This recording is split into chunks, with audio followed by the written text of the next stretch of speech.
What do you mean? The camera itself? No, the mode. Like it won't let me record or do anything. Let me turn it off. See,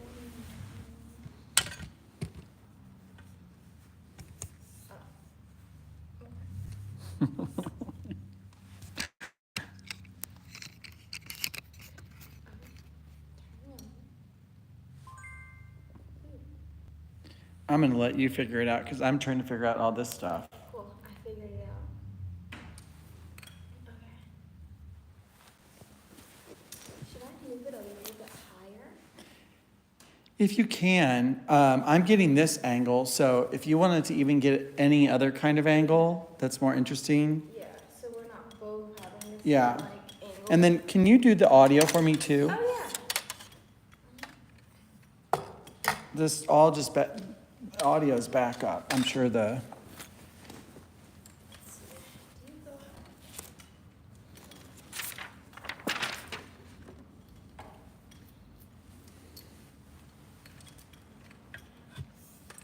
Oh, these are little little stamps.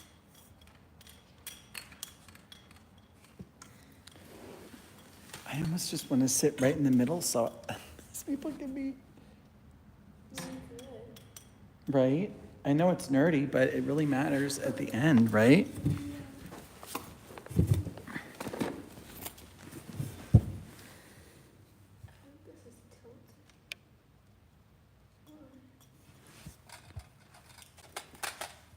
I'm just gonna go for it. I mean, who's gonna stop you?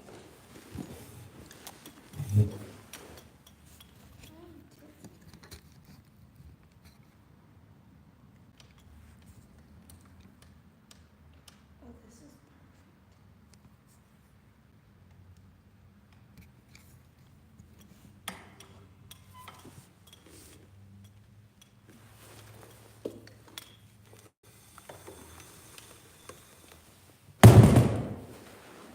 So you come early to make all the noise. I was trying to tell the guy, I was like, I'm with Big Bear Television.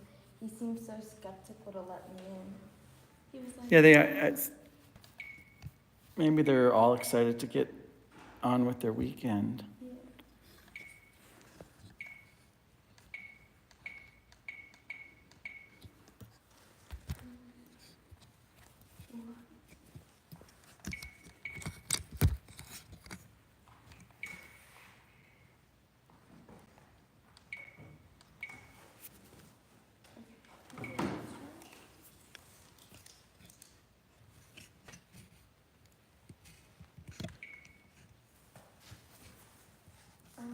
I think it's on. So is it on video or is it on picture? Because there's picture right there, but then it's rolling. Oh, good point. I tried to do video. Here's the camera bag.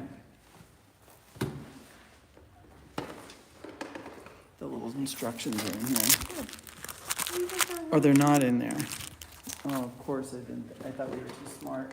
It says video, but I assume it's. Wait, let's see. If I. Anyway. I'm gonna move. No.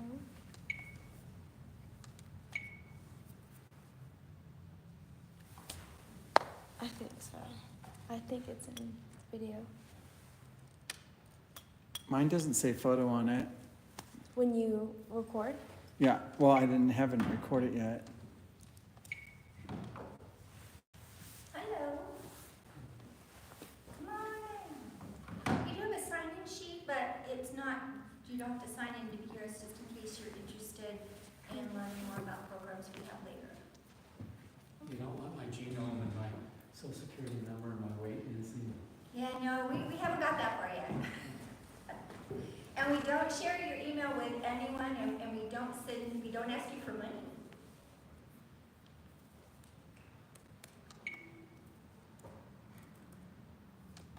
Yeah, I think it's on video because I hit video mode. See if you can get it to playback. Just curiosity. See, that's what I was trying to do too.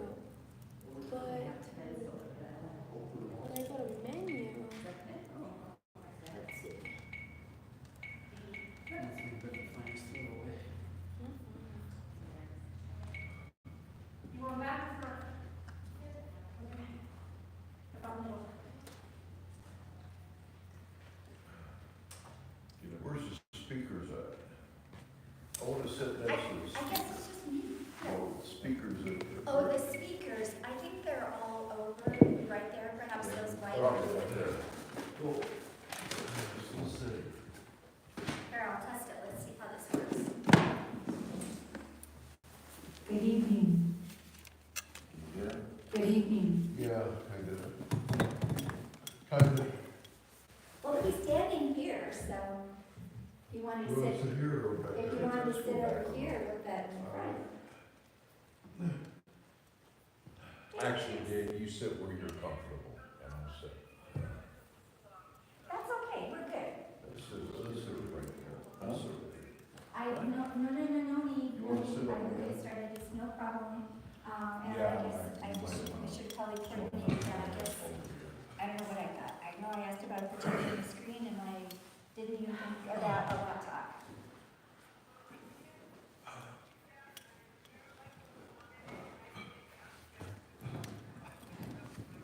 Oh, okay.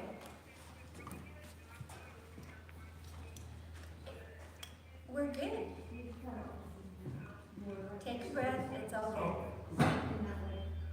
That's good. Take a breath, it's all good. It's all good. You know me, I don't have any trouble talking. You know, I'll probably still be talking by the time you get here. Okay, no problem. Deep breath, deep breath. Bye.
I figured it out.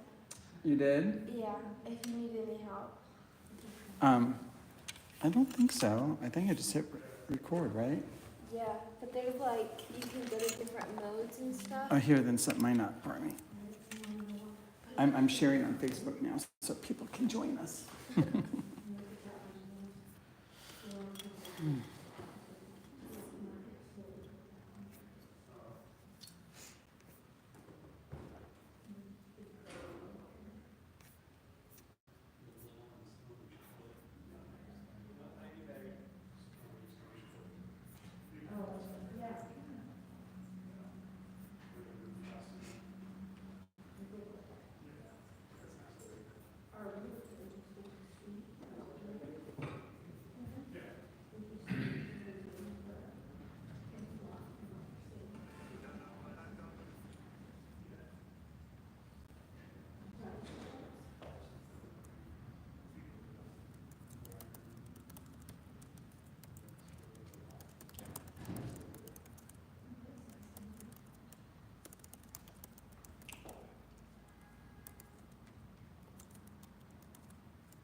And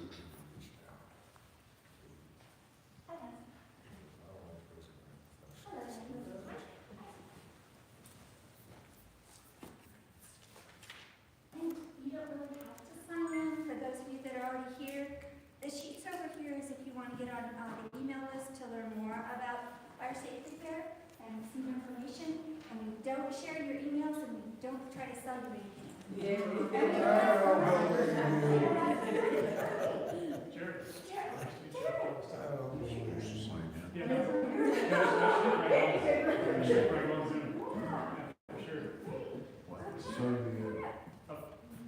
I have a question. Is there anything you'd like to share tonight? I have. I think I said email the fire and we had to share this short sheet. Grace, did you look at this? That one? Yeah, just make sure it matches what you're doing. Okay. Please. Your butt's on camera. So, Right here. You're live. oh, That's it. here, let me like. It's so funny. Okay. Remote. Yeah, I think it's good. If you press. Oh, you have yours on. What's on? When your battery's going a little bit. It is? Mm-hmm. I'm plugged in. Oh. You might want to take some of these batteries in case you need to plug in. Do you have a cord? Let's get you a cord.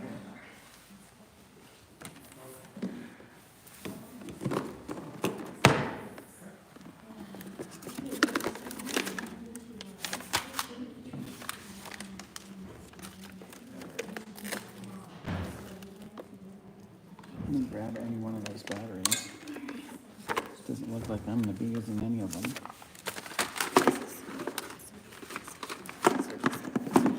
Oh, let's take the battery.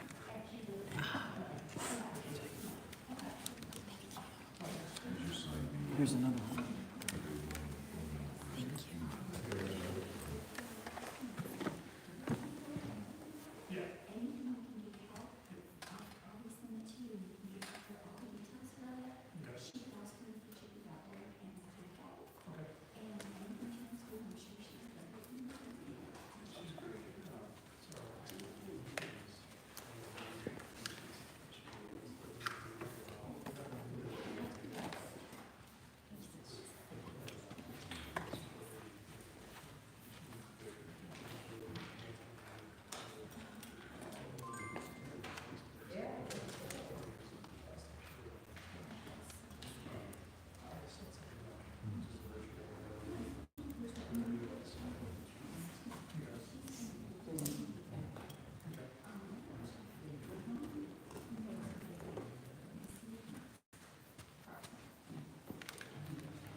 He's having so much fun. People yelling at him, stop, slow down, take pictures. People do, yeah.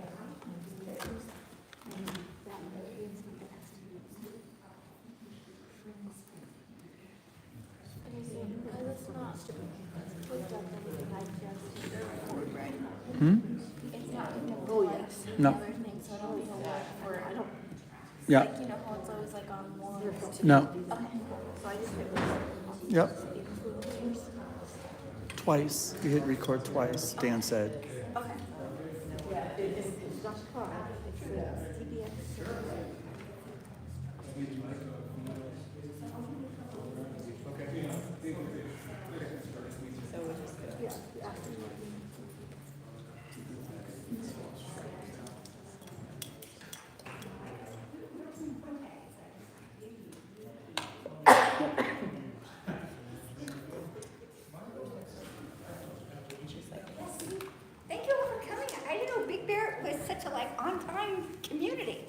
You know, if we were in Running Springs, I'd still be the only one here. You know, so this is very exciting. This is very exciting. Patrice Duncan, excuse me, who is the chairman of the steering committee that is helping reestablish the Fire Safe Council in Big Bear, and I'll be introducing her more formally later. She's on her way. She had a very important task this afternoon, and you'll be hearing more about that from her. But she's on her way because they got held up doing something for the community. In the meantime, it's a little premature, but you're here early. My name is Laura Dybert. I am with the Mountain Rim Fire Safe Council and also the Inland Empire Fire Safe Alliance. So this isn't part of our regular meeting here, so we're not quite at 6 o'clock, but just so you don't say, who's that person standing up there talking to, like everybody. So we have lots of good things to share with you today, and hopefully we'll get it all squeezed in, and I know you're gonna have a lot of questions, and that is what Patrice and I will be here later. Our agency partners will also be here to answer some of your questions later, and I'm gonna repeat all this in about 10 minutes. Okay, so make yourselves comfortable. Another 15 minutes to go away. How come I can't turn this? Which one? This? You want to turn No. Is it? or this? That goes up. I feel like it's one of these because that's how I did it. Maybe it's this one. This one, this one, this one. Oh, well. Swipe on.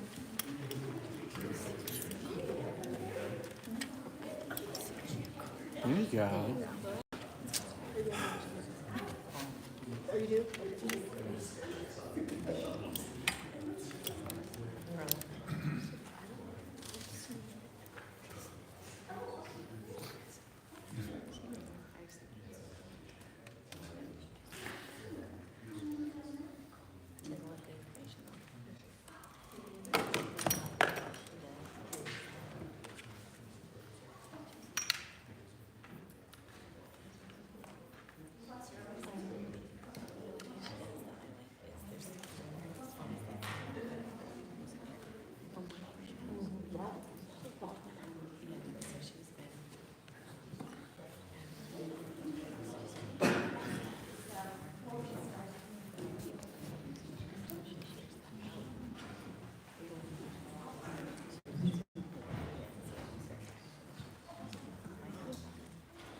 Yeah.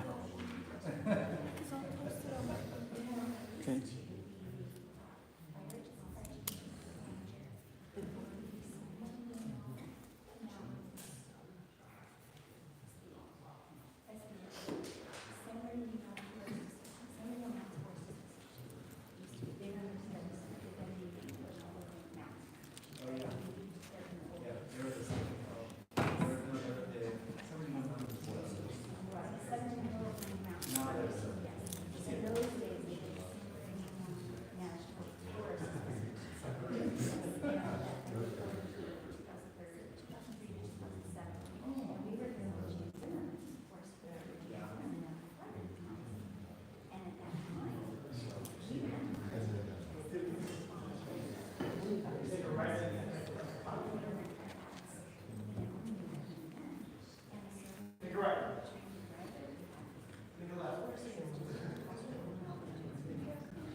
Text me real quick. Say hi.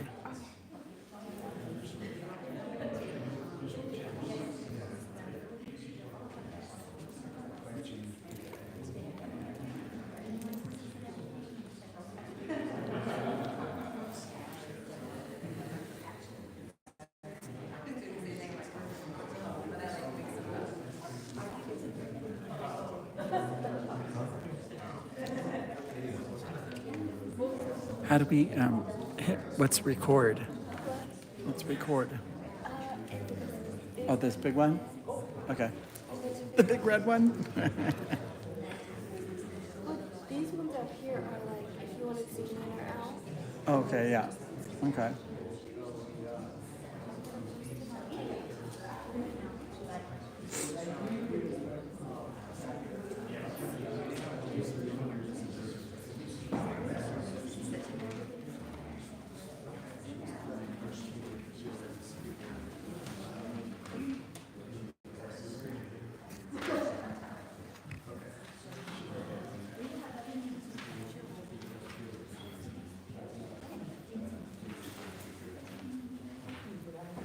Hey.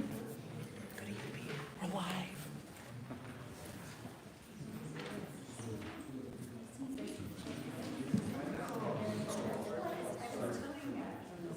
So we're live on Fire Stick. We're on TV. Oh, I know, all the time.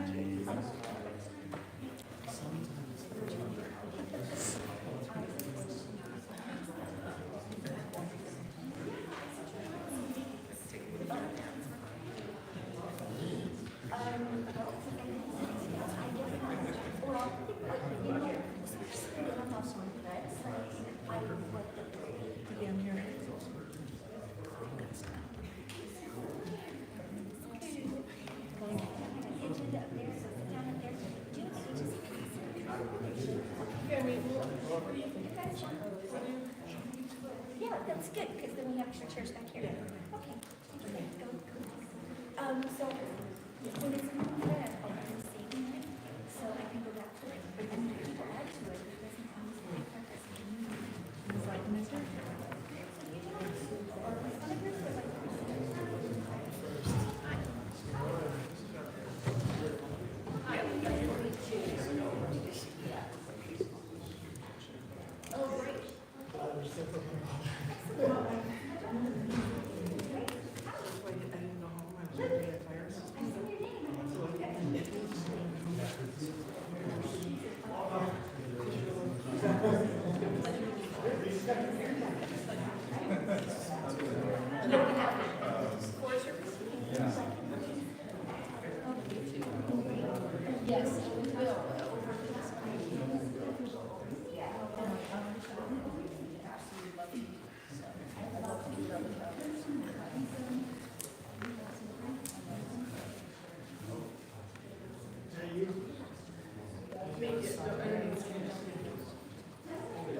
Grace, if anyone asks a question in the audience, try to get them.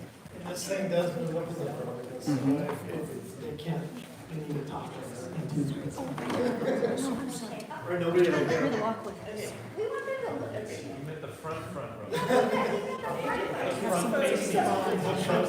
Dave, you're up here. Over here. You aren't hiding back there.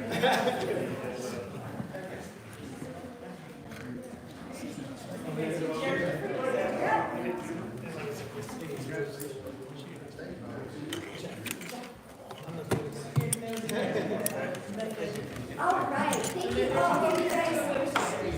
So many of you got here early and we're just a little bit late, but we have such great turnout. And you guys are here. We want them to be able to look at you, take pictures so they can track you down. There's over here too. Over here too. Never known first responders to be so shy, right? Okay, and there's one over here. One over here, guys.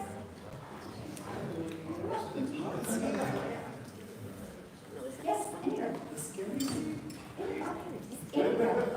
All right, for those of you that didn't hear my little story before, my name is Laura Diver. I'm with the Mountain Rim Fire Safe Council, also the Inland Empire Fire Safe Alliance. And I'm very, very excited to be here tonight because part of what we're doing is not only sharing a lot of information regarding fire safety and other things tonight, but we're really, really, really ready to get your Big Bear Fire Safe Council back up and running. We started before COVID, thanks to a partnership with Bear Valley Electric and the local fire department, Big Bear Fire Authority, and we're making tremendous strides. And then COVID, you know, that kind of shut down having, you know, community meetings, right? Right? Bear Valley Electric? Yeah. Oh, well. Yeah. No. Anybody else you gotta sit up there. Okay. Very good. Okay. So, very quickly, because we have a lot of things to cover tonight, how many of you are familiar with fire safe councils? Well, that's encouraging. How many of you have ever taken advantage of a program or a service offered by a fire safe council? Well, I'm so sad to hear that, because we have so many things that we can do to help you. One of those things that fire safe councils can do is to organize meetings just like this. And that is getting these people to talk to you people so that we're all on the same page. That's really, really helpful, isn't it? That's part of what we do. We're trying to get rid of the Denver success. Mount Graham Fire Safe Council was formed in 1998, and that is our single greatest achievement to date in the areas that we serve throughout the Inland Empire, is breaking down some of those gaps between our first responder partners, our utilities, other government agencies like the Inland Empire Resource Conservation District, South Coast Air Quality Management, and others, so that we all are on the same page, that we're all working for being safer from wildfire in our communities. And that's part of what we're going to be doing tonight, is sharing you all those different things that we can do. Many of you heard the story of the fires. How many of you have been up here? We're up here in the Panorama Fire period. Late 70s, anybody? 80s? 90s? Okay. And what about 03, the old fire? Didn't quite burn this area, but 2/3 of the mountain drove through here to get away, right? That was scary. We were evacuated. I live in Running Springs. We were evacuated for 2 weeks. And then a few years later, we had the Slide Fire and the Grass Valley Fire. You've had a couple little pop-up fires over this way, too. The bottom line is fires will happen, and we need to be prepared. That is the bottom line. So with that, we're going to get started with our program. And first, we're going to welcome the United States Forest Service Mountaintop Ranger District, Freddie Duncan, and Mike Page, our here representing the Forest Service. And they're just going to share a little bit about what's going on with the Forest Service over here. Should I stand? Well, sure. Okay. Oh, you're going to walk in? Yeah, now you gotta walk up. Good evening, everybody. Freddie Duncan, District Ranger for the Mountaintop Ranger District. Just wanted to say thank you for inviting us to this meeting. Certainly value our partnerships with all of our mountain communities, and this is one of those ways that we can do that, interact, and share knowledge, right? So we've had tremendous success over the fall, winter, and spring with prescribed fires. And that Mike Page will elaborate a little bit on that. And by the way, can I introduce Mike Page also? He is a brand new division chief for the Mountaintop Ranger District. Long time veteran. Very well deserved. We're lucky to have him. He comes with incredible knowledge about not only suppression, but prescribed fire planning and implementation. Recently, our wildland fire crisis strategy implementation lead for the forest. So he comes with a lot of information. So I lean on him a lot for subject matter expertise, and we make a great team, I believe. So like I said, we've had a lot of success with prescribed fires and implementing hazardous fuels reduction projects, not only here, but also in the Lake Arrowhead area, Grass Valley. A lot of acres burned as well within prescription. We've also had successes on an adjacent district, same forest, but the Angeles Oaks area, you guys might have seen some of the smoke coming out from that like about 3 weeks ago. That translates to success, right? When we do that within prescription, and what I mean prescription is fuel moisture content, the weather, expected weather. So there are a few windows that we can do that in Southern California, and so we try to take advantage of all of those, provided that we have the resources needed to do some of that work, right? And so a lot of success, and then we're also planning, next phase is, as we're getting out of prescription here because of the rising temperatures, we're still within prescription in other parts of the forest, like the San Jacinto with Thomas Mountain, which is one of our really big prescribed fire projects that we're looking to implement here in the next couple of weeks, provided that we don't heat up that fast. And so that's all I have to share with you. Thank you for having us again, and look forward to speaking to, with all of you. Thanks.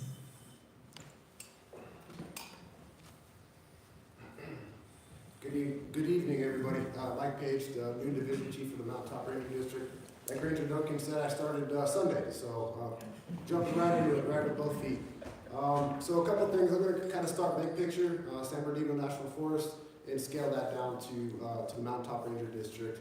For those of you that don't know, the San Bernardino National Forest has a pretty robust fire program, consisting of 25 fire engines, 4 hotshot crews, 2 helitack crews, a dozer, 17 patrol units, as well as miscellaneous other folks that help us out manage all fire suppression on the San Bernardino National Forest. Working very closely with our cooperators and partners, San Bernardino County, CAL FIRE, Big Bear Fire, and so one thing that's very important to us in the Forest Service is understanding the importance of relationships and cooperators and partners.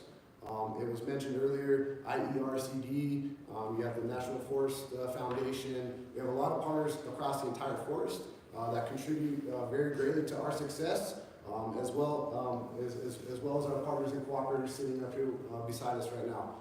The relationships really the relationships and communication that we have amongst each other is really what leads us to be able to support not just a successful fire program from a forest perspective, but how we rely on each other and coordinate with each other to assist everyone up here with the overall mission, right, which is protecting the communities. It was mentioned, Ranger Duncan mentioned a minute ago, WCS. And I'm not sure how many folks in here are familiar with the wildfire crisis strategy. If you are, raise your hand. Okay, national strategy adopted by federal land management agencies, really to focus on reducing risk to communities. And with that, really the plan is to increase implementation of fuels management projects. That can be done a million different ways, and I promise you this right now. We're looking for every opportunity and every outside-of-the-box way that we can work with you all, work with the communities in and adjacent to the San Bernardino National Forest to accomplish that. We take very seriously where we're at with the ecosystem, if you will, in relation to the communities, and again take very seriously our responsibility to ensure that we're providing the communities with that protection. So with that, again, we look to be very aggressive in our planning when it comes to not just prescribed fire, but mechanical treatments, hand treatments out there in the landscape, working in and around communities. I came from the Front Country Ranger District, and one of the latest projects we were working on there was a hazardous fuels reduction project in the community of Blattle Creek, and really focusing on how just like most places across the landscape around here, Blattle Creek had been impacted early 2000s by the Grand Prix fire, which was happening concurrently at the same time as the old fire. I think a lot of you guys might know, right? And so really focusing on, again, a multifaceted approach, right? Fire response, fire suppression, but as well as focusing and again, being very aggressive in our planning and the implementation with fuels management and ensuring that we're doing our part to help protect the communities as well. That cannot be done solely with us, right? And that's the importance of the partnerships and the cooperators and that communication. And so really look to you all to be a part of that, to have, share your voice and help guide us, all of us that are sitting and standing up here to welcome us into your communities. I am a local of Big Bear, grew up here, and I'm very passionate about how we treat the landscape. but as well as for all of us, whether we're from here or not. I promise you this, every person sitting up here at these tables right now cares very much about the communities that they serve and protect, and we're here to provide a service to you all. So unless you guys have any specific questions for myself, that's all I got for right now. Thank you guys. All right, thank you. So, as I mentioned earlier, for some of you that were here a little bit before 6, the Patrice Duncan is going to be very, very important for the community of Big Bear in the near future because she has been working since pre-COVID on reestablishing Fire Safe Big Bear, okay? And Patrice had a very busy day. I'm sure she'll be talking about that and why.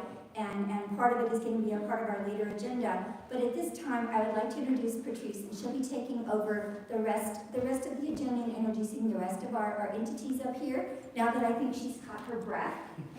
Okay, so she's the chair of the steering committee for Fire Safe Big Bear, and she'll take you through the rest of the agenda. Okie doke? If at all possible, we would like you to make a note of any questions you have, and at the end, because some of the questions may be asked by some of the others, by some of the other speakers, and so if you could hold the questions to the end, and then you'll have plenty of time to talk to them all together or individually. Okie doke, thank you.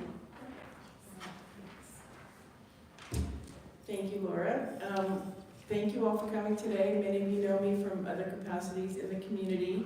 I currently serve as president of Sugarloaf Property Owners Association, and I'm very passionate about our fire protection up here. I live in Sugarloaf, and first month I was up here, there was a fire at the top of my street in Moreno, and got very involved. And a couple of months later, we were notified that the Sugarloaf Fire Station was closing down due to funding. So I got very involved with the fire department during the Measure I campaign, and have really grown to learn what is needed in our community. Our fire department does an amazing job up here, and I was introduced to the Fire Safe Council a couple years into COVID because it's an option for us in the community to help support our safety personnel, whether it be our own fire department, the Forest Service, San Bernardino County Fire, CAL FIRE. As was mentioned earlier, we are all partners together, and we're all passionate about living up here and keeping a safe community. I apologize for being late because one of the things that I am spearheading, Big Bear Valley used to be a FireWise community. We used to have a FireWise designation, which meant we met certain standards and were compliant and had a task for defensible space and home hardening and property hardening, and we lost that designation a few years ago. So I actually, the gentleman from CAL FIRE and our battalion chief, our assistant chief, Luke Wagner, we were working in the field today doing a risk assessment, starting with Sugarloaf, to present a template for us to then work to get the rest of the valley back to be a FireWise community. So this will hopefully help us be able to keep our fire insurance. Used to be where it would give us a discount, but that's not even a concern anymore. We're just hoping that we can prove to the agencies that are empowered, whether it be the insurance agencies or the National Fire Protection Association, that we are a FireWise community and that we take this very seriously as a community. So that's what I was doing earlier, and again, I apologize for a delayed start of this meeting, but I want to thank CAL FIRE and the Big Bear Fire Department for helping me get off the ground, and there'll be more about this coming. You'll see it in social media, as well as it'll be on the Fire Safe Council. Fire Safe Council Big Bear does have a website. It's bigbearfiresafe.org, as well as we have a Facebook page now, so you can follow us on social media. FireSafeBigBear.org. And that's important because the old Bear Valley Fire Safe Council is still floating around out there somewhere, so you don't want to go to one that has bad information. FireSafeBigBear.org. Okay, FireSafe, apologize for that. So you can follow the progress of the Sugarloaf FireWise community getting our certification back. And then what we'll do is we'll work with the gentleman here in the room to create templates for the rest of the community. The certification now has to be done in 2,500 dwelling unit blocks, so it's gonna take us a while to progress around the valley, but we wanted to get the first template done, the first community done, to then get us back to that point of where we have been. And this is just one part of everything that these folks will be talking about today, in making this a hardened, defensible space fireways community. Did I forget anything? Okay. So with that, I am going to introduce the gentleman from CAL FIRE. I'm not sure who wants to come up and speak. Is it going to be? Okay. It's going to be Brett, who's going to be, this is Brett Taylor. Brett Taylor from CAL FIRE, who is one of our representatives up here. He covers the San Bernardino County, the National Forest up here. And so let Brett take it away, CAL FIRE. This is a nice large podium. My name is Brett Taylor. I'm the battalion chief for CAL FIRE and Mountaintop Battalion. So I cover from Cedar Pines Park to Sugarloaf, all areas that are state responsibility. The state is responsible for 32,000 acres of land on the mountaintop.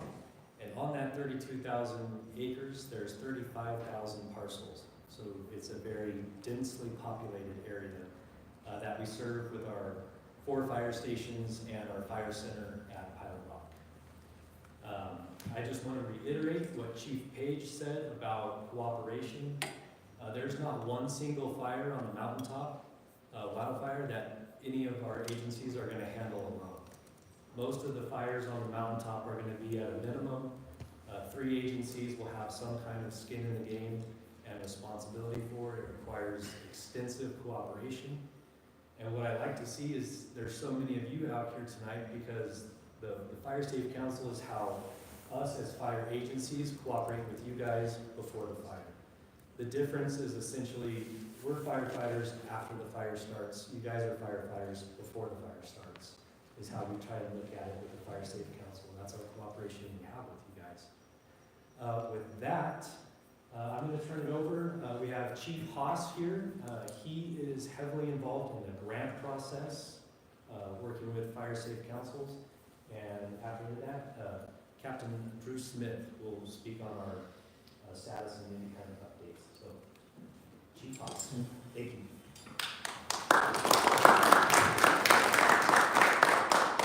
Thank you, Brett. Good evening, everybody. Hello, my name is David Haas. I am the unit forester for the San Bernardino unit. So I'm not a firefighter. I do all the things that we're responsible for as a department that aren't suppression and emergency response. So things like prescribed fire, fuel reduction projects, Firewise, Fire Safe Council meetings. And a big part of that is grants and grant administration. So CAL FIRE has a variety of grant programs available from our wildfire prevention grants, of which there are a number of recipients in this room: San Bernardino County Fire, Mount Vernon Fire Safe Council, Forest Service through the National Forest Foundation. Big Bear Fire has been a recipient. So an excellent opportunity to fund things like hazardous fuel reduction, wildfire prevention planning, and wildfire prevention education. Hopefully one day, Fire Safe Big Bear is a 501c3 and can be a recipient as well. We also have a variety of grants available for small private forest landowners and larger scale forest management projects. So as grant opportunities become available, Captain Smith is our representative that typically attends Fire Safe Council meetings, and he'll definitely keep you up to date and informed. As a forester, again, my responsibilities fall in the resource management realm, so we assist with invasive and native forest health issues, partnering with the Inland Empire RCD, as well as just coming out to assist you if you have any issues or questions about bug-infested trees or fungal issues and so on and so forth. So it's great to be here. All of us here typically attend many Fire Safe Council meetings throughout the mountaintop, throughout the month, and this is a very good turnout. This is very impressive. So glad you all were able to make it. We're happy to be here. We're happy to partner with you, and please don't hesitate to reach out to us if there's anything we can do to be of assistance. Thank you. Hello, Drew Smith, San Bernardino unit. This is a great turnout, and thank you for the opportunity to be invited to this and be part of your community. I'd like to talk about some of our staffing levels. I think we've talked about pretty much all of my thunder here. Try to leave something. Yeah, so I'm gonna get a piece of the pie. I'm gonna talk about our staffing levels. And how our department works is we're staffed year round, and we staff for the predicted fires. So winter time are kind of basic levels. Now we're at base staffing now, where we start up in about April. And we'll hire appropriately. We'll have 13 Type 3 engines throughout our unit. Mountaintop wise, we have 4.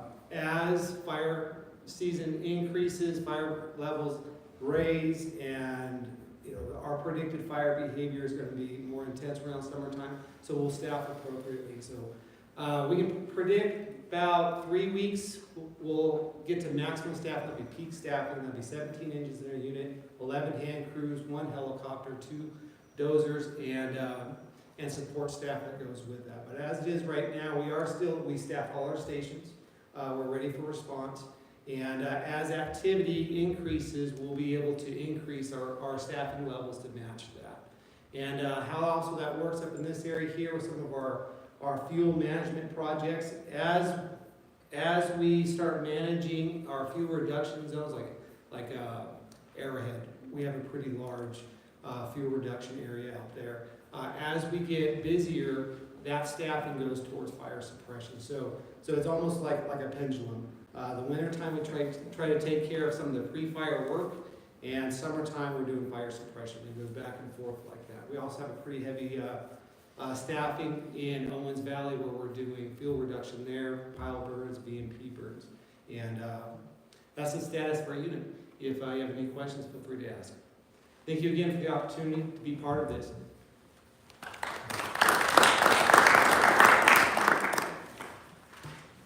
Well, he forgot one very important staffing unit. CAL FIRE staffs, I don't know how many of you know, but we have a fire station out in Baldwin Lake.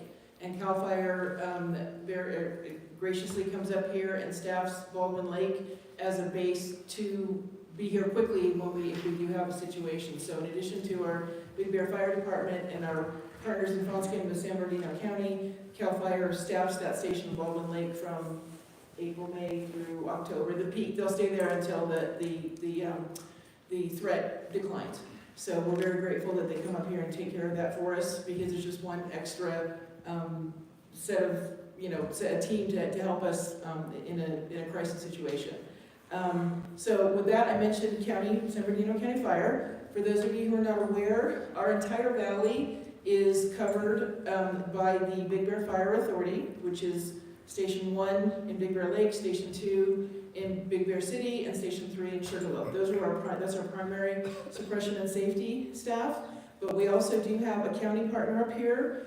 Fonskin has contracted with San Bernardino County, so they're again another partner up here should we have a major crisis that our current fire department just needs some assistance. So with that, I'm going to introduce. Okay. We introduce Chief Topolesky, Jim Topolesky from San Bernardino County Fire. We'll get us started about county.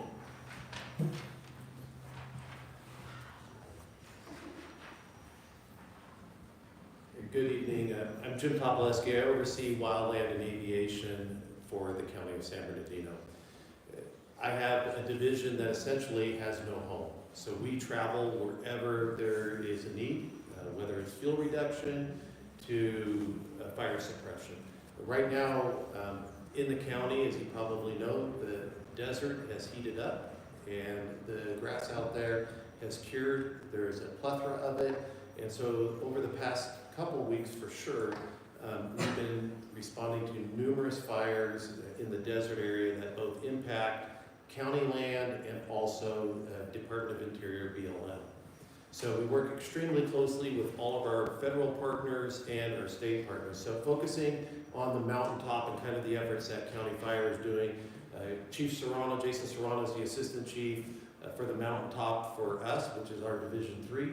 He'll get up and kind of speak to the more localized area. I'm going to speak to what our efforts are across really the county and mountainous areas that ranges from Los Angeles County all the way down into Pioneer Town in those areas. So some of the efforts that we're doing.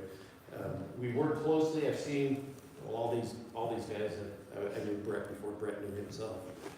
I used to work with Brett's dad. So it really hit me hard when he said during the Panorama Fire I wasn't even born yet. I'm thinking, man, I was in high school.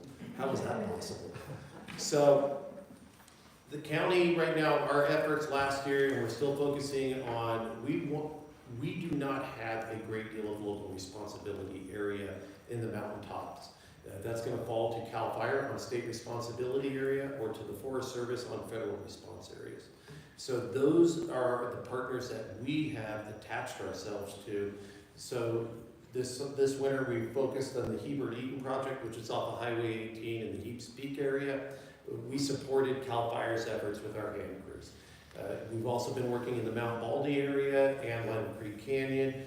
We are focusing along securing county-maintained road systems where ingress and egress out of essentially single-lane roads, single access points into communities. Mount Baldy, Lytle Creek, Forest Falls. Forest Falls, other than dodging rocks when it rains, the issue has largely been abated in the Forest Falls area just because of the El Dorado fire. Up on the mountain, we have been focusing our fuel reduction efforts along county-maintained roads. We're looking at other areas where we can engage and protect those road systems. If we're protecting the road system, it protects you, the public, from egressing, and it protects the road system for us to ingress into the affected area.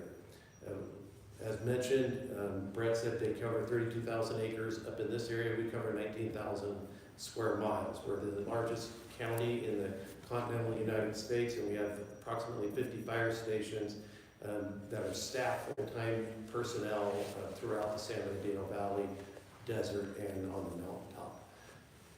We also have paid call stations in other various rural communities, but they're also an extremely important part of our integral operation as it relates to providing service to the public.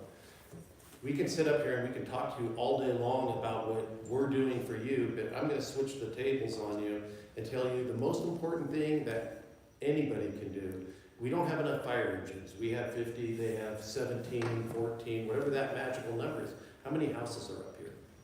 So if there's a fire on the mountaintop, there's not enough fire resources in the state of California or the Western Hemisphere to be able to protect every single house.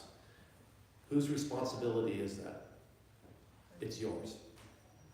We have limited resources. We can't step onto private land and clear your property for you. I wish we could, because I'd have our crews at my house cleaning my land for me. But that's not the case. So we really rely on our state and federal partners that we will support their efforts to protect the communities. And we use a thing called the Good Neighbor Authority on federal land. We have a great relationship with the Forest Service.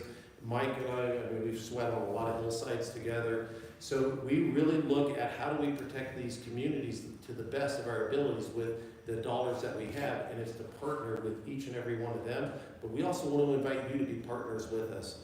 We can't provide enough protection in all places, and it has to rely on you. So help your neighbors. I see that there's a topic about insurance. I'm sure that's near and dear to everybody's heart. Your insurance companies are dropping you like whatever analogy you'd like to use. But it all goes to keeping your property clean. If you keep your property clean, you reduce the fire risk, gives us a chance to suppress the fire before it hits and impacts the community. So that's the overall message. I'm going to introduce Jason Serrano.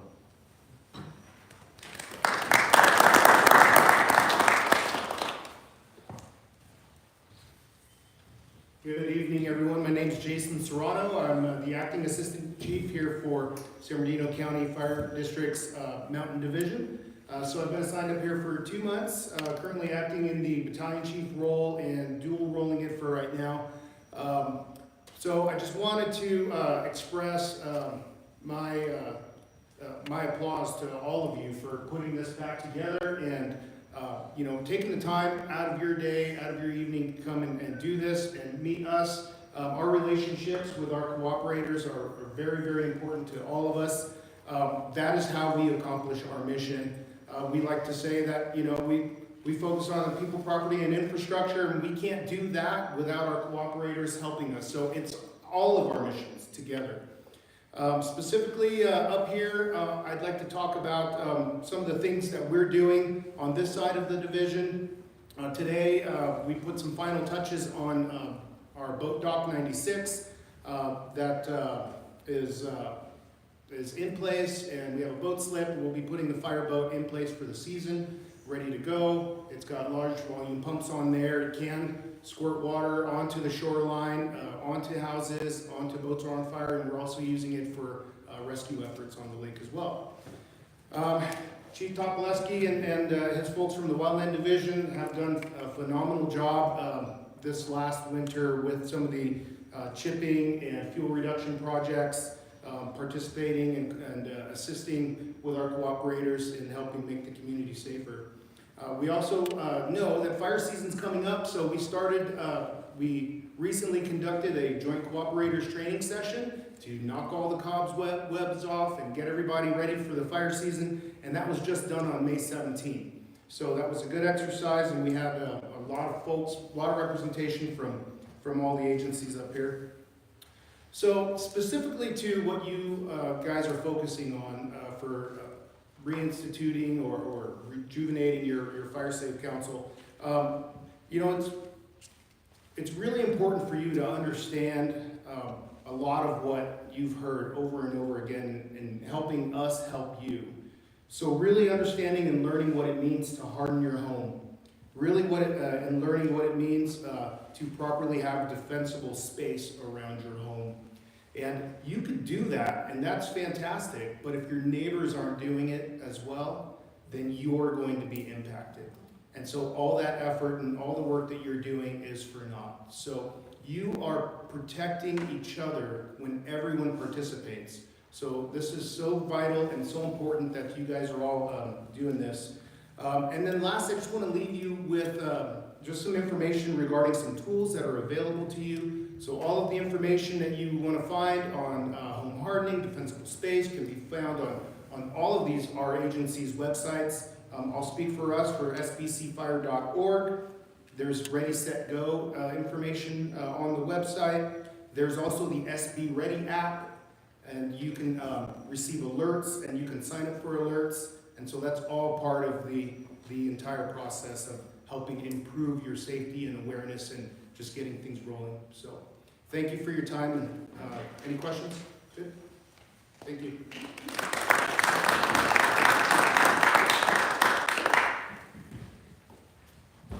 Thank you guys so much.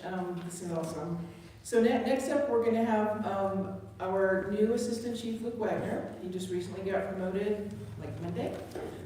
So he's going to speak about one of the things that folks also might not know is up until last year, our defensible space review, citations program was monitored by San Bernardino County. And last year, Chief Willis brought the program local because who better to manage our local defensible space than our local fire department. We had a couple of hiccups rolling it out last year, but Chief Wagner is going to be speaking to some of the changes. We're going to be focusing on education, not necessarily taxation by citation, and making sure that everyone understands what it means to harden your home, to defensible space, and making sure that the homes are built to a level that when your insurance companies come out, you're not going to have anything different. Like we want to make sure that folks have the best information from these agencies and that our homes are exactly what they need to be to make sure that we are a fire safe, fire wise, and defensible space community. One of the conversations that I just want to share briefly with you was our previous fire inspector, Doug Craig, told me that one of the things that saved Forest Falls, I don't know if anybody realizes that during the El Dorado fire, they had no loss of structure. I believe they lost one outbuilding because they were so focused on defensible space and reaching the maximum defensible space. And when the El Dorado fire came down on all three sides, the firefighters felt confident to stay in there and defend the structures because the community had focused so much on defensible space. And even though we're not as tiny as Forest Falls, I feel like we are encircled just like Forest Falls is. So that's one of my passions for starting up this Fire Safe Council, for supporting our fire department and making sure that we have a good defensible space education program. And we'll talk a little bit later about some programs to help offset the cost of defensible space citations should you receive one.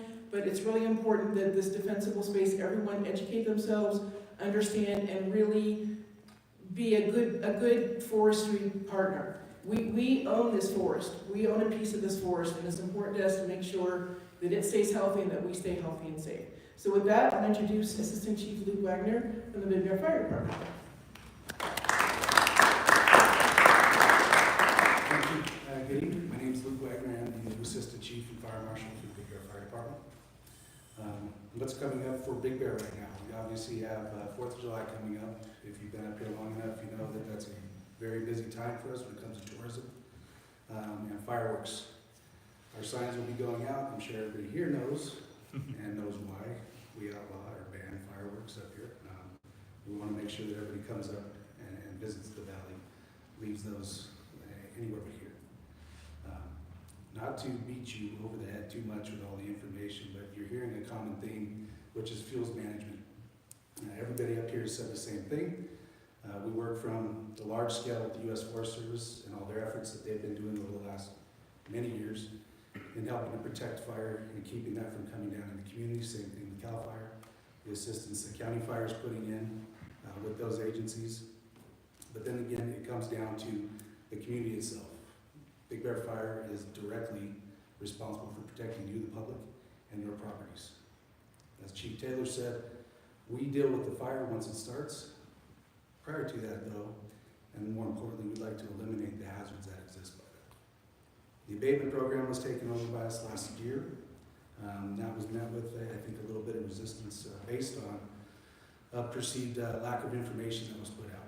So we are focusing heavily this year on making sure that all the information that is necessary is out to you and available to the public. It's been in the newspaper. I believe we've had ads in the radio, if not, those are coming, and on social media. So you should have plenty of access to that. BigBearFire.org is our website. All that information as far as our local ordinance and the things that you can do as property owners to help us in minimizing the threat that's present by the fuels on your property are there as well. You can always call in.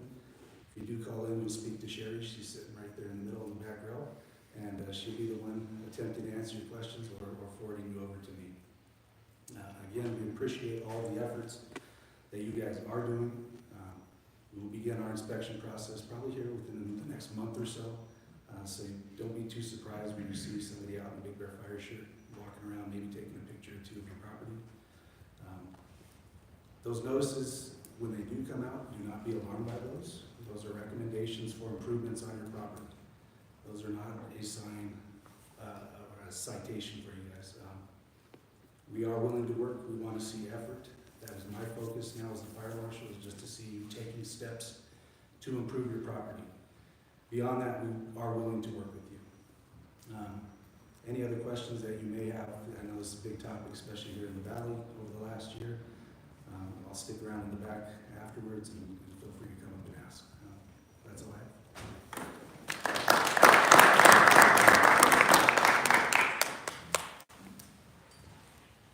And just so everyone knows, toward the end, we are going to, I'm going to try to multitask here. We are going to have a Q&A for everybody up here, so everybody can ask questions and get answers as well. So just got to do a little curve from here. Got to get my Outlook up for the next presentation. No, that's a little down, but you get it ready. I thought Caleb was next. Caitlin doesn't have a PowerPoint right now. Oh, I apologize. Right. Okay. Just No. Kayla. Oh, just Kayla, okay. No, So I apologize, I misread.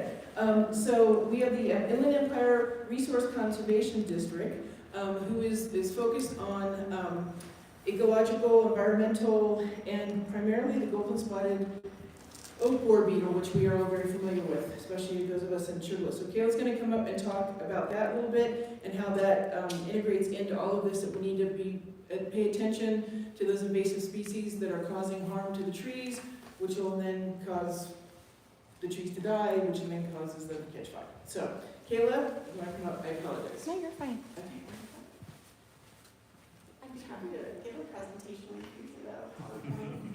Hello everybody, my name is Kayla Thompson. I'm the Forestry Program Specialist at the Inland Empire Resource Conservation District. For people that don't know what a Resource Conservation District is, because I didn't until I started working for one. Resource Conservation Districts are local government agencies. We're considered a special district. So we operate similar to like a water district would, providing specific services to our jurisdiction. But instead of providing water services, we're providing conservation services. So we have a lot of different programs at the IERCD. We have the Forestry Department, which is what I'm a part of and what I'll be talking about today. We have a Natural Resources Department that does mitigation, habitat restoration, invasive species management, but more specific to plants. We have an agriculture department that helps local farmers, supporting them, giving them money, giving them tractors, testing their soil. And then we have an education team that does K-12 environmental education in classrooms. They're fantastic. So I'm a part of our forestry department. We're a block grantee, a recipient of the Regional Forest and Fire Capacity Grant, which was a grant administered through the Department of Conservation into the state of California to increase the pace and scale of forestry and fire resiliency projects. So at the IRCD, we received $7 million to put into the San Bernardino National Forest to create a regional priority plan to identify our region's projects and priorities and kind of updates on the projects. We also monitor for the gold-spotted oak borer, which is an invasive species that's affecting oak trees in the San Bernardino National Forest. And it's pretty new to the area. It's only been here since 2018. And this movement's been associated with infested firewood. So we work with private residents to survey their oak trees for free, funded through that RFFC grant I was talking about, to kind of figure out the distribution of the spread of gold-spotted oak borer, and then also to inform residents on what they can do, actions they can take, and then we can kind of walk you through that process. We also work on a lot of fuel reduction projects within the San Bernardino National Forest, working a lot with CAL FIRE and Forest Service and some of our other partner agencies. And we also have additional funds through the Regional Forest and Fire Capacity Grant to increase the scale of fire safe councils and supporting community groups. So I'd be happy to talk to Patrice more. Thanks so much for inviting us. But we would love to either update a CWPP, help you fund a CWPP, or any other small demonstration fire safe council projects. We really are a resource to the community, and I'd be happy to talk to any of you about any of your concerns. I brought some samples today of gold-spotted oak borer and some literature. If you guys were interested, I can put it on the back table over there, and I'd be happy to talk with you guys after.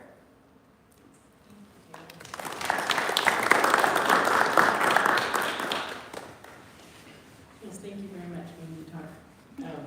So next up, we've got our wonderful partners at Bear Valley Electric. Not sure who's going to come up and speak, or both. Okay.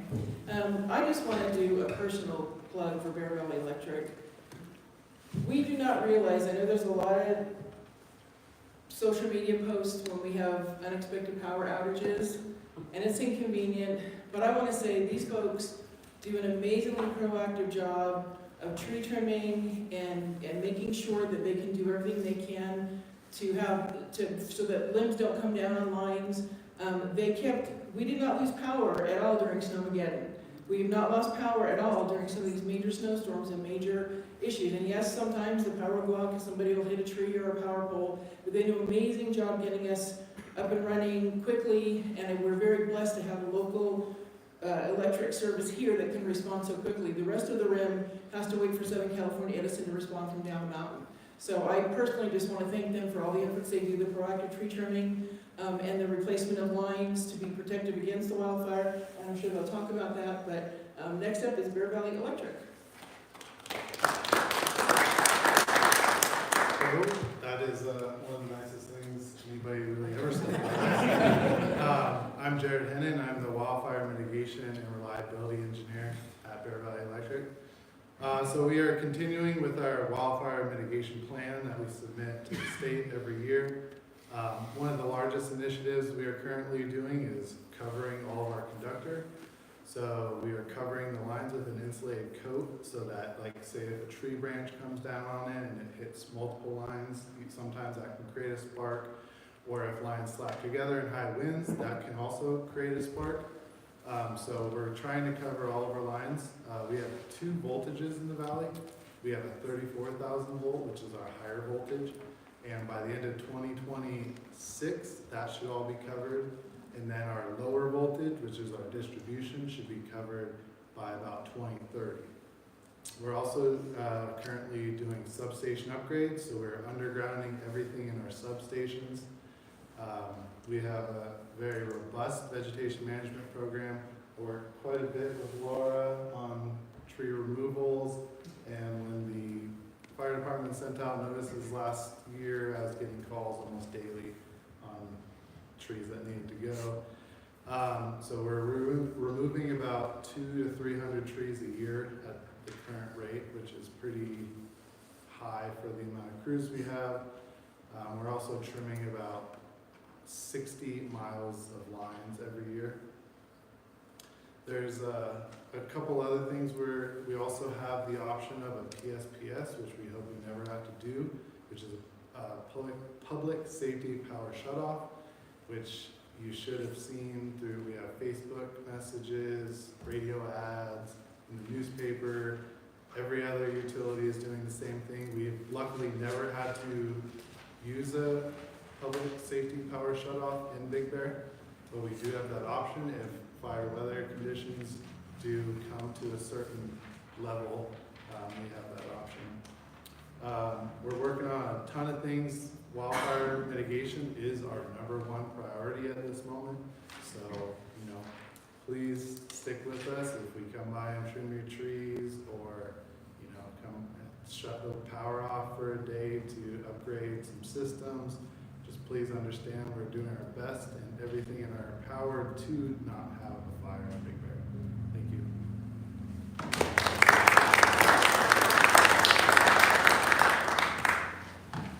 And I'm also going to give another shameless plug for them, which I forgot to say earlier. A couple weeks, well, I guess a month or so ago, we had very heavy snows this year that froze, and the trees, the limbs started dropping, and they didn't melt right away.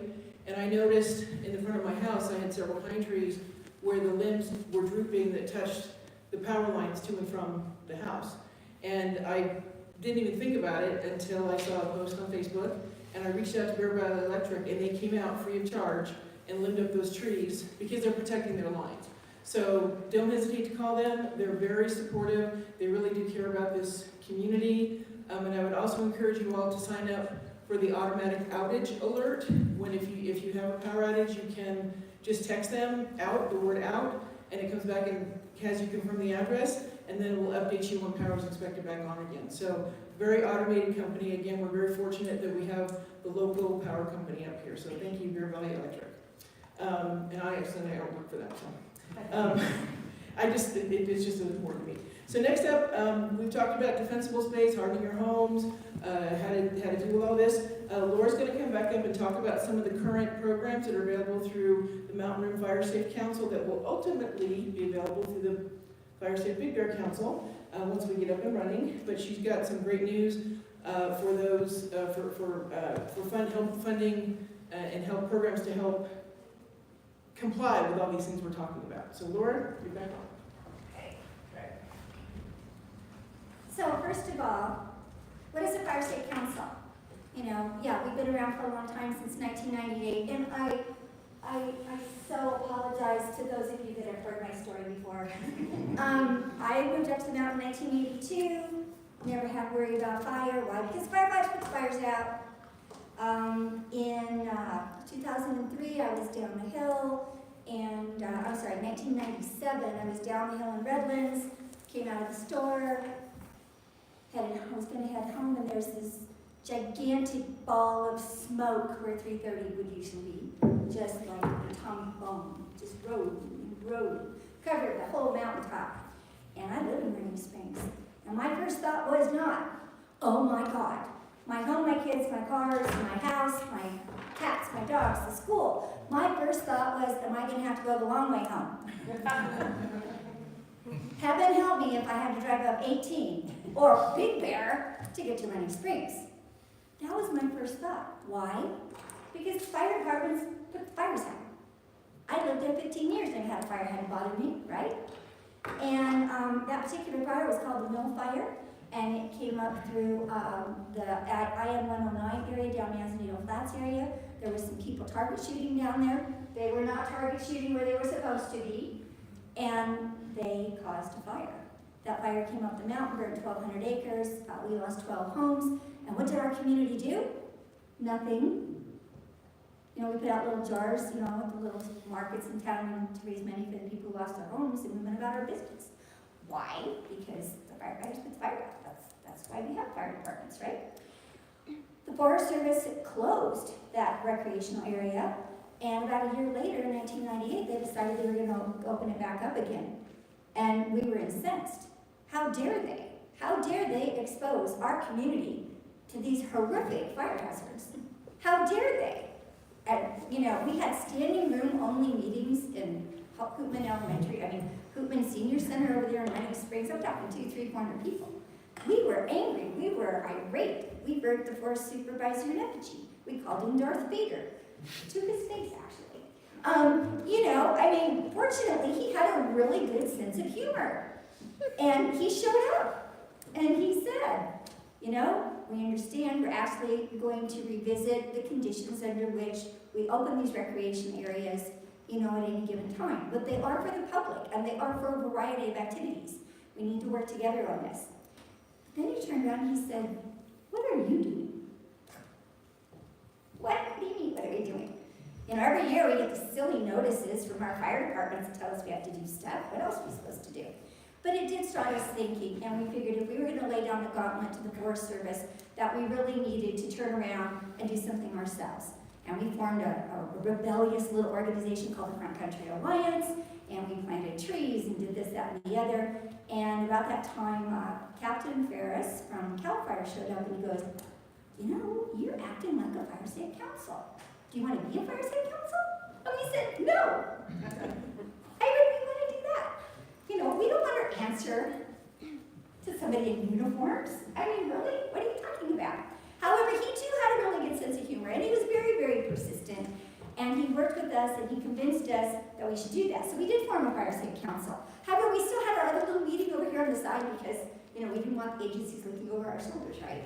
And after about 6 months of having 2 meetings a month where we talked about the exact same thing, we got smart and formed the Mountain Run Fire Safe Council, which at that time served Green Valley Lake to Crestline, because all those communities said, hey, we want to be a part of this too. And with Steve Ferris and the support of CAL FIRE, a few of us actually traveled throughout the Inland Empire, and we ultimately helped start 14 fire safe councils, including one right here in Big Bear. And that was through the Big Bear City Council. I don't know if any of you remember Greg Bowl. He used to own, I think, the marina years and years ago, back again in the late 1900s, early 2000s, and he was the first president of that, and then a lot of other people got involved, and they did a lot of really good things. They got some funding from the fire department, and they did a lot of really good things. So that was one of the things we did. If any of you ever travel up Highway 330, you'll notice at the bottom and the top, it shares that it is the Steve Ferris Memorial Highway. Steve was killed in a car accident in 2006, and the tens of thousands of miles that he put on driving up and down that road to meet with all of our communities. We had weekly meetings, we had monthly meetings, we had quarterly meetings, and I don't think he missed a one. He believed that we can make a difference. And how? By education and outreach, by holding meetings. You don't have to have a grant to hold a meeting. You have to have somebody who wants to let you have the facility for free, or you have to have somebody who will donate the money if you can't. But you can do a lot. Back in those days, we didn't have email. We didn't have Facebook, and we sure didn't have YouTube or anything like that. We passed out flyers. We did mailers. We stood in front of the market. That's how we got the word out. That's how we shared what we need to do. We worked with our partner agencies. And here we are, 26 years later. And in those 26 years, we've had the fortune of getting grants, whether it's from the RCD, the Forest Service, CAL FIRE, County Fire, other organizations, nonprofits, foundations. Over the years, we've brought over $5 million into this mountaintop. When the Big Bear Fire Safe Council sort of faded away, we expanded to help serve the community of Big Bear. What do we have to offer? We have things like curbside shipping. How many of you have heard of curbside shipping? Anybody? If you've not taken advantage of it, this is really cool. Every year when you're doing all that cleaning that you're doing, instead of trying to load it up and haul it to the transfer station, you put it out at the edge of your curb, and we come by and we chip it for free. We haul it away. We get rid of it for you. That's for free, okay? We also have an abatement program. Several of you picked up these cards. I'm gonna be leaving these cards with many of our first responder entities, so they will have a lot. Some fire departments or water districts actually put this in their monthly bills, or the county of San Bernardino, they send them out included in their abatement notices. The county does that. So different entities have different ways their mailings are done, so they can't all do that. With this information, you can call us, and thanks to a grant from CAL FIRE, we will be able to come out and help bring your property into compliance with any citation you get, with any insurance letter you get. We will renew you, but only if you trim your trees. We can help make that happen. Our grant will pay 10 to 100% up to certain maximums to help get that done. Why? It is your responsibility. However, we understand that if we want this done in a more timely fashion to protect the community, sometimes we need to help. We want it done today. I don't want it done next year. A lot of people have told us that they are now doing work on their properties that they have put off for years because of the trouble or because of the funding. There are people who cannot fiscally or physically do the work. You know, we want to help everybody. This is not a low-income grant. I think you have to have a household income of over like $300,000 before you don't even get like 5 or 10%. It's really meant to encourage everybody to do it now. Everybody loves coupon, everybody loves discount. That's what we're here for. Curbside abatement, curbside shipping, fuels abatement. We have a hazardous tree program. You have a dead tree on your property that's gonna fall on something someday, that's a target. We have a hazardous dead tree program that will help under the same conditions. We do inspect it, and then we'll come out and help you pay to remove it. All of our contractors are fully licensed and insured. Okay, and we vet them twice a year to be sure they stay on top of that. We have several really good contractors here in Bear Valley that we use. Those are some of the programs we have. A new one that you'll be hearing about, how many of you have had a challenge with your green waste disposal? Duh. So the state of California, we can't blame Vertec. The state of California, passed this legislation that I am not going to get into now because between cows and methane stuff, I don't know, I give up. However, the bottom line is they are currently not picking up green waste. You cannot put your bags of leaves, pine needles, or grasses out for them to pick up. Well, thank you to consideration from CAL FIRE, we are in the process of modifying one of our grants that would allow us to do that. We do believe, hopefully, that modification will go through within the next 30 days or so, and then we will be able to offer green waste collection to the valley. The good news is that Senator Rosalicio Chobo is also in the process of trying to get our rural areas exempted from that. So this may only be a temporary service, but the bottom line is we want to get that off the property. That is fuel. That's what we want to get rid of. We've already heard horror stories of people not raking their pine needles, not raking their leaves, not trimming their grasses because they don't have a way to get rid of it. And they certainly don't want to pay $27 a bag. We like to thank Supervisor Rao and her staff, and actually Vertec, for agreeing to allow us to perform this service on the mountaintop. Okay, because we couldn't compete with Vertec, and they said, no, that's cool, as long as you don't charge for it. So guess what? We don't. So you'll be hearing more and more about that. It's a green waste pickup program. That's very new. What else can we do for you? We have, coming soon, we are going to be training people that will come out and assess your property. Unfortunately, most of these programs I talked about are reactive, where you have to get a notice before you can come and do something. You have to have a piece of paper that says, thou shalt do this, before we can come and take care of it for you. We're really handicapped on being proactive. We want to be proactive. So we have yet another grant. It is through something called the California Fire State Council, which is a funding clearinghouse. I think in the deep, dark funding source, and actually the money still comes from CAL FIRE through them, and it will allow us to train people that can come out and look at your property for you before you get that citation. And they will say, okay, this is what we would recommend. And we're going to be working with the Inland Empire Resource Conservation District because they're already out there inspecting for gold spotted oak borer beetle trees. They might as well inspect for this too. All of this is going to go in a great big data pot that we'll be able to share with all of our agency partners. But again, it will allow us to be proactive. And it will allow you to get the work done that you need on your property prior to a citation. and also educate you. An element that you heard mentioned earlier today was called home hardening. There's a lot you can do on your property, on your structure itself. Unfortunately, our current grants only cover vegetation. However, we're hoping in the future there will be grants that will address home hardening factors. And not everybody can afford to replace all the windows with double pane windows. Not everybody can afford to box in their eaves or to do them all at once. So our hope is that in the future we'll be able to have that funding. So these home assessors will also be looking for those things and documenting them, sharing that information with you. And then in the future, if we do get that funding, we will be able to already have a list. And your name will already be on that list of what we can do. Was it 1 year, 2 years, 5 years from now? We don't know. That's a trickier kind of a grant funding opportunity. It's, fuel is real easy. Vegetation is real easy. Trim the trees, cut the trees, rake your ground. That's really, really easy. You start talking about windows and roofs.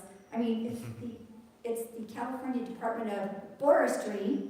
We have to think about that. So these are things that we're trying to do down the line.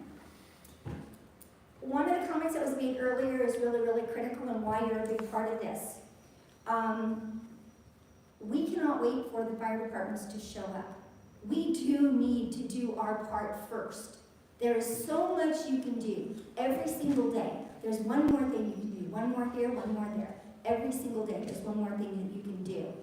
And I remember attending a meeting up in Northern California, and they had a magazine that they were very, very proud of that they had just produced. And on the front of it was a picture you may have seen. It's a house, and flying over the house is an airplane that's dropping red retardant, and there's a sheriff's vehicle there, a black and white law enforcement vehicle there, and there's a fire truck, and there's another fire apparatus, and there's flames in the background. That's not reality, boys and girls.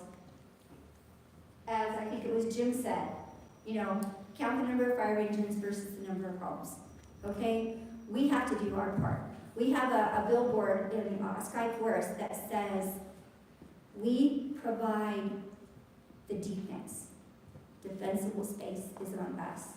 They provide the offense. Okay? That's what it really boils down to. We have to do our part, just as Gene Zimmerman said over 20 years ago. What are you doing? They do a lot. We are so glad to have them as partners in this effort. We're all in this together. So at this point, Patrice, we have a new guest. We have Paulette here. And, I did want to say one quick thing. We talked about curbside chipping. San Bernardino County Fire in the community of Fawnskin will be having a drop-off chipping event on the 23rd of June. So if you're in the Fawnskin area, you can take your material out to your curb, and they will be actually coming around and chipping that for you, and that is for the Fawnskin area. They do that in a few communities here and there, and it augments our curbside chipping that we do. All of these programs are currently available to you in our partnership with the Fire Safe Big Bear and Patrice. We're going to be expanding those programs in the future. And we also hope that someday, if they become a 501c3, before they do that, we will be a fiscal sponsor if there's a grant specific to this area that they want. And until then, we will include the Big Bear area in any grants that we get, thanks to the generosity of all of our funders, sponsors, and the grants that we have. So at this time, while Patrice is working on that, I'd like to introduce Paulette. And she's going to be sharing some information to you about insurance. This is going to be very beneficial, and then I'll be following up with some more information on FireEye. So Paulette, if you'd like to come forward. While we're waiting on Paulette, we're not going to check driver's license or utility bills. If you want to drop off in Fawnskin, we're not going to do an autopsy on where you live. What's the drop-off location? I believe it's Station 49. Station 49, okay? So Paulette, Just say Jason said it was okay. Paulette is an insurance broker, and she is with the Bunyapasaran. Close, Bunyapasaran. Bunyapasaran. One of these days I'll get those 12 or 14 letters all in the right order. So come on up, Paulette. While she's working on that, we're going to talk over here. She's trying to get your PowerPoint up. Thank you. So she is an insurance broker, and why are we so partial to having an insurance agent speak at a community meeting? And I will will tell you why. Again, we've been doing this 26 years or so, and in all those years, and all those discussions about insurance, I've never had an insurance agent reach out to me and say, I really want to help your community understand the insurance world. I'm not trying to sell insurance. I mean, yes, I do that too. But she said, I really want to help them understand. And she is the first insurance person who ever reached out to us wanting to help educate people, not just sell them insurance. And so I'm very pleased to introduce Paulette. And you can take over right here, and as soon as we have you going here, she'll have your PowerPoint. And she came all the way up from Ontario. The traffic was kind of ridiculous. Yes. It was back to back on 15, but I made it. Yes. Sorry. But you can tell a little about yourself and what you've been doing for us. So as far as what we do is informing everyone here, I'm sure most everyone here has California Fair Plan. I'm sorry, Oh, can you yes. use the microphone? Oh, please? sure. So I'm pretty certain everyone here has California Fair Plan. Is that correct? Okay. So there are some new legislation coming. I'm sure you heard on the news. State Farm stopped writing policies. They're non-renewing quite a bit. Even farmers insurance. And the changes and the shift in the insurance market, it's getting really ridiculous for a lot of people. I've seen some client that goes from $2,000 a year to $15,000, right? So the question is, what's going on? So today I'm going to address some of the changes in the California Fair Plan, how you can advocate for yourself. Just for an example, as far as the homeowners, some in your Kaipa area, some in the mountain area, some of the discount strategies that you can implement can help reduce the cost of insurance by half.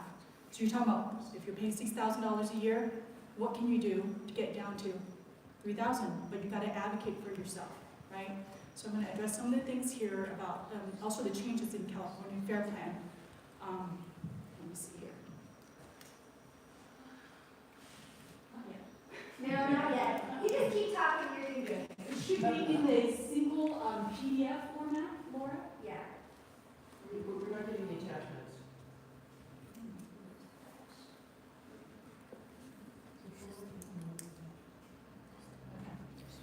So let's kind of get started. Who here thinks California Fair Plan is a state insurance? Raise your hand. It is not. Basically, it's a syndicate of insurance company. How do you get started? Well, back in 1960s, with the riot that's happening in Los Angeles, right? It was meant to be more of insurance for a suburban area, not really for the mountain area or, where the area where they considered as high fire risk intensity. But in 1960s, with the riots going on in LA, a lot of insurance companies start leaving California, and so what are we going to do, right? A lot of homeowners says, well, we can't find any insurance anywhere else because now the insurance company are getting nervous. If the fire started in LA, where is the riots going to start next, right? So a lot of insurance market says we're going to get out of California. So there has to be some legislative changes. When there is a high risk in the insurance industry and everyone wants to leave out.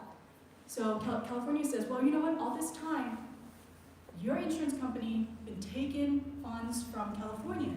Now it's time for you to pay back. You have to stay here and insure. They said, no, we're not going to stay here, it's too high risk. So in 1960s, California Fair Plan got started because the California government says, you know what, if you want to leave California market and insuring homes, get out of California. We don't want you to practice insurance here, no car insurance, boat insurance, life insurance, just get out of California. Don't practice here. And they said, whoa, whoa, whoa, hang on, that's going to shut down our company. We can't do that, right? So you got to have a group of companies come together, and they said, well, let's form some sort of agreement, some organization where, a syndicate of us can work together and form a pool of funds in such a way where it gets looked over by the California Department of Insurance, right? So that's how California Fair Plan got started. Oh.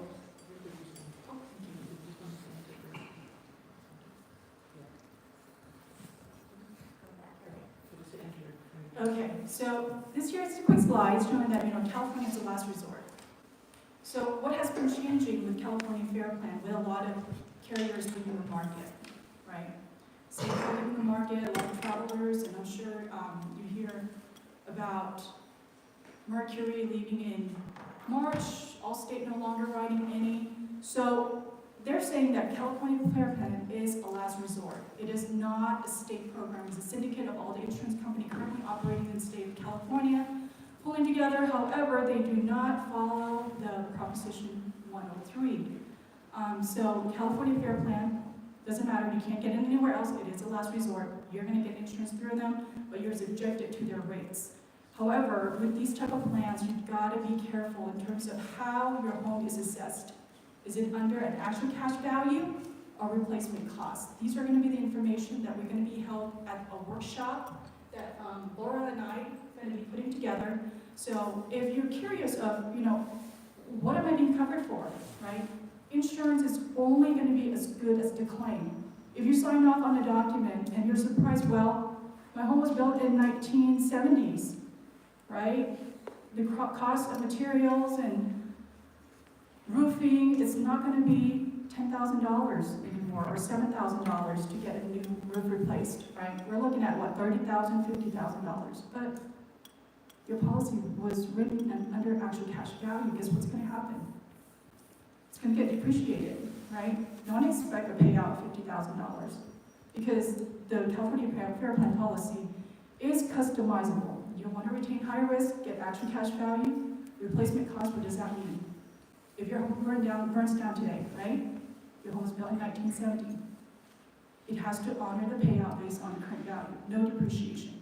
So these are some of the things that I've seen in customer policy when they're surprised when California Fair Plan barely pays anything, right? Because it was written under actual cash value, regardless of how much the dwelling amount that they put on there. First thing you got to ask your agent, can you get me a reconstruction cost report? From the assessment of actual cash value to the comparison of what is the replacement cost without depreciation of land, right? Know what you're paying for so you will not get surprised when it comes to claims, right? So let's talk about California Fair Plan. There is an option for there are three options that you can choose in the insurance market, right? First, what we call standard market, like State Farm, Allstate, Farmers Insurance, Mercury, Safeco. These are considered standard market. Surplus line, what does that mean? This means these are non-admitted carrier. If they go bankrupt, there's no state guarantee that you're going to get paid, right? So one of the most important things when you shop, and if your policy is written under non-admitted surplus line, find out what is the credit rating of these companies. It works a lot like school grades, right? From A to F. If their credit rating is around C, yes, it might be cheaper, it's not admitted, but if they go bankrupt, you're going to be the one absorbing the risk, right? Insured, when it says insured, these are what we call standard market. These are admitted carrier. The insurance premium that you pay, 3% of that premium goes to the state of California. But what is it in the exchange? Yeah, you're going to pay a little bit more with the standard insurance market, but you do have a state guarantee if the company goes bankrupt, okay? Fair plan. There's only one fair plan. Option, what does that mean? If it's a last resort, you cannot get it anywhere else, you can qualify for California Fair Plan, as long as you have a roof on your home, right? If the roof condition is poor, you're gonna get 1 year to do a repair, a replacement, in order to renew for the next year, so you still have opportunities. Okay?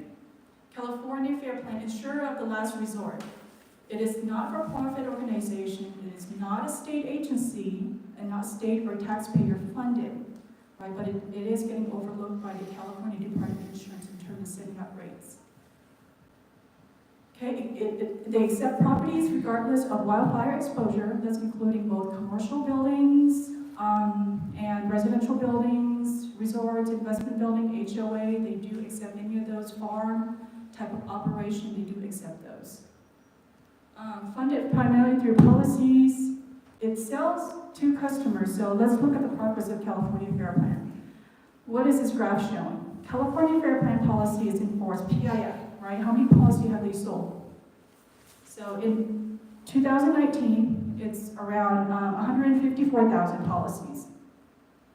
So in 2023, that's only about 4 years later, practically triple in size, right? It's still going up. This year has been significantly going up higher. It's no longer going to be the last resort. It's almost like the only resorts, right? Especially for mountain community and suburban area, especially for homes that are older than, that are built older than 1940s. Because a lot of insurance companies look at these and say, you know what, this is kind of high risk. So how are the parents determined by, right? What is the risk exposure? So this is the statistic. This is actually the slide that has already been approved by California Fair Plan.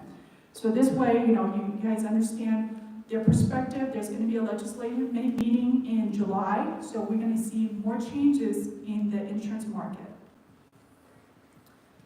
Okay, this graph is going to show up in terms of what's going to happen if there's any fire breakout.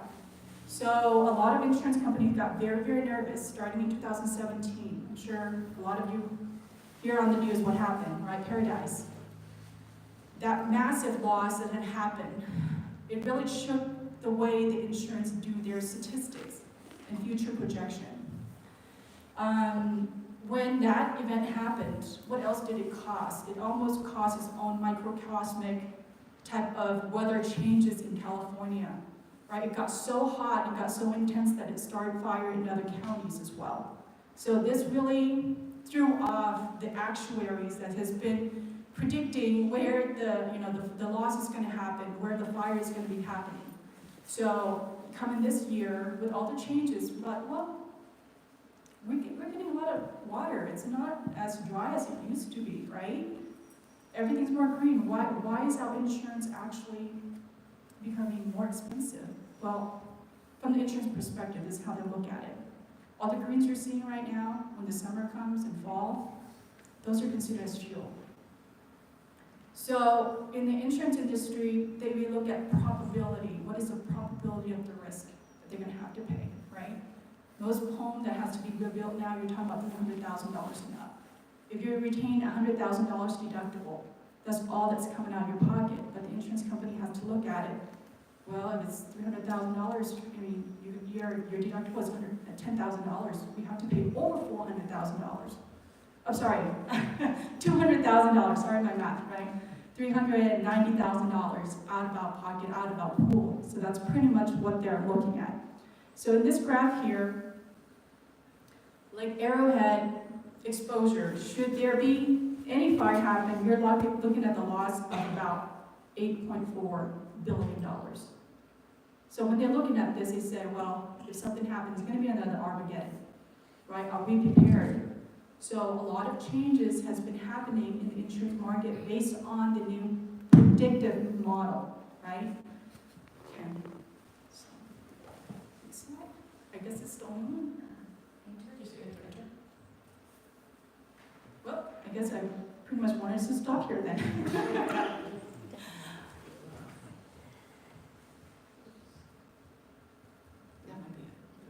Yeah, I was hoping to do like a 5-minute presentation.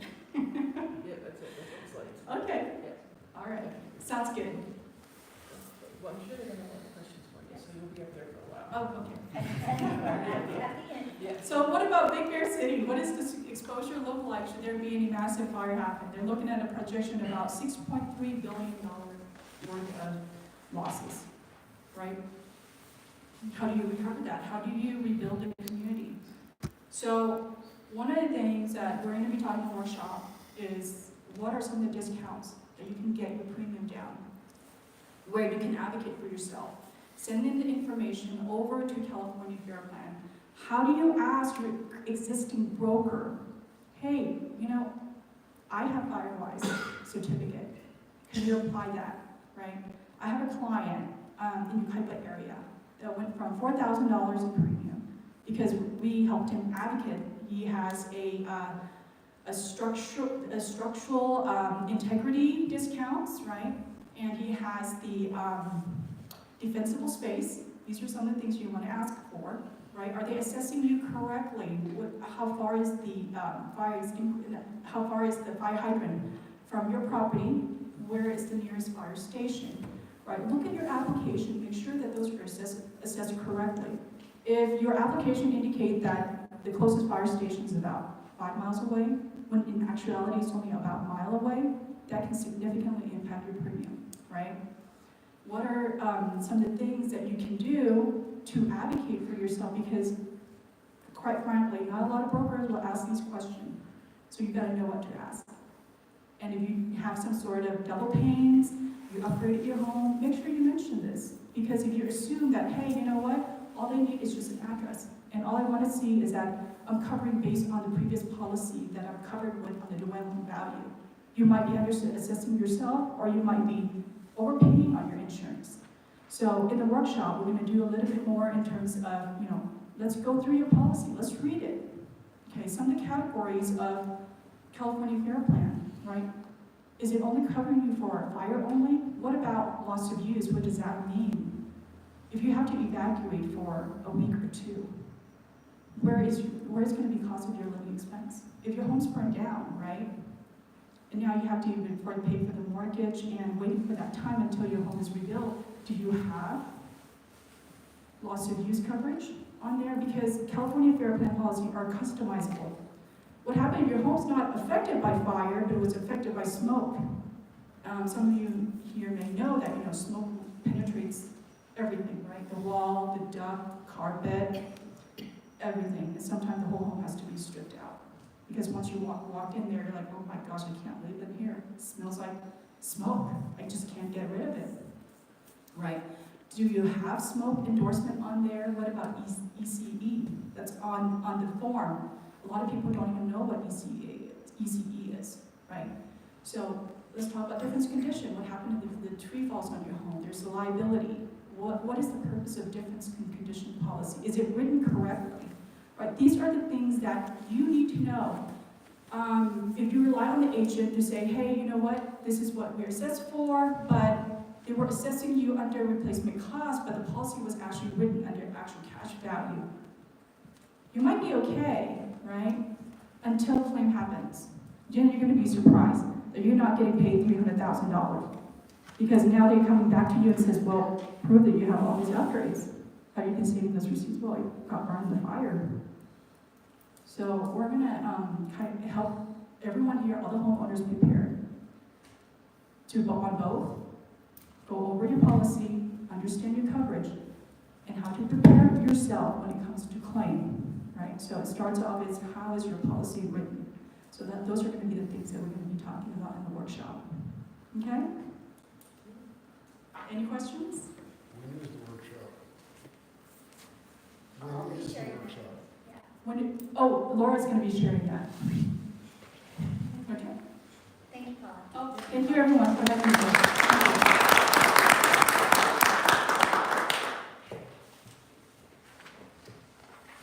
So, don't be a Laura. You laugh. Last year, my insurance went up 110%. 110%. This year, they said,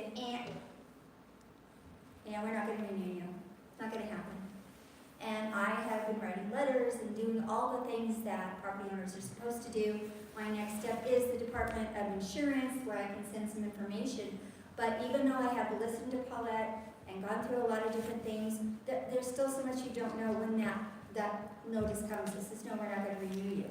I don't have trees within 5 feet of my house. I don't have double pane windows. We have no more manzanita. We lost 17 trees during the bark beetle infestation. And I live on 6,000 square feet of property. So we clearly had too many trees if I lost 17 tall pine trees. But the bottom line is, I'm like, what? I have a fire hydrant across the street and I live a quarter of a mile from the fire station. What? I don't live on a slope. What do they want? So be prepared to be able to learn the right questions to ask. And that's a process I've been doing. I wore my fingers out calling different insurance companies. And then I finally said, Paulette, I'm going to have to go with the fair plan, and I don't want to, but golly gee whiz, please help me. So, and she's now walking me through that process. But don't be a Laura. You know, be proactive, more proactive up front, and as soon as you get that notice, start making those calls or calling people like Paulette who can help you understand what you really have.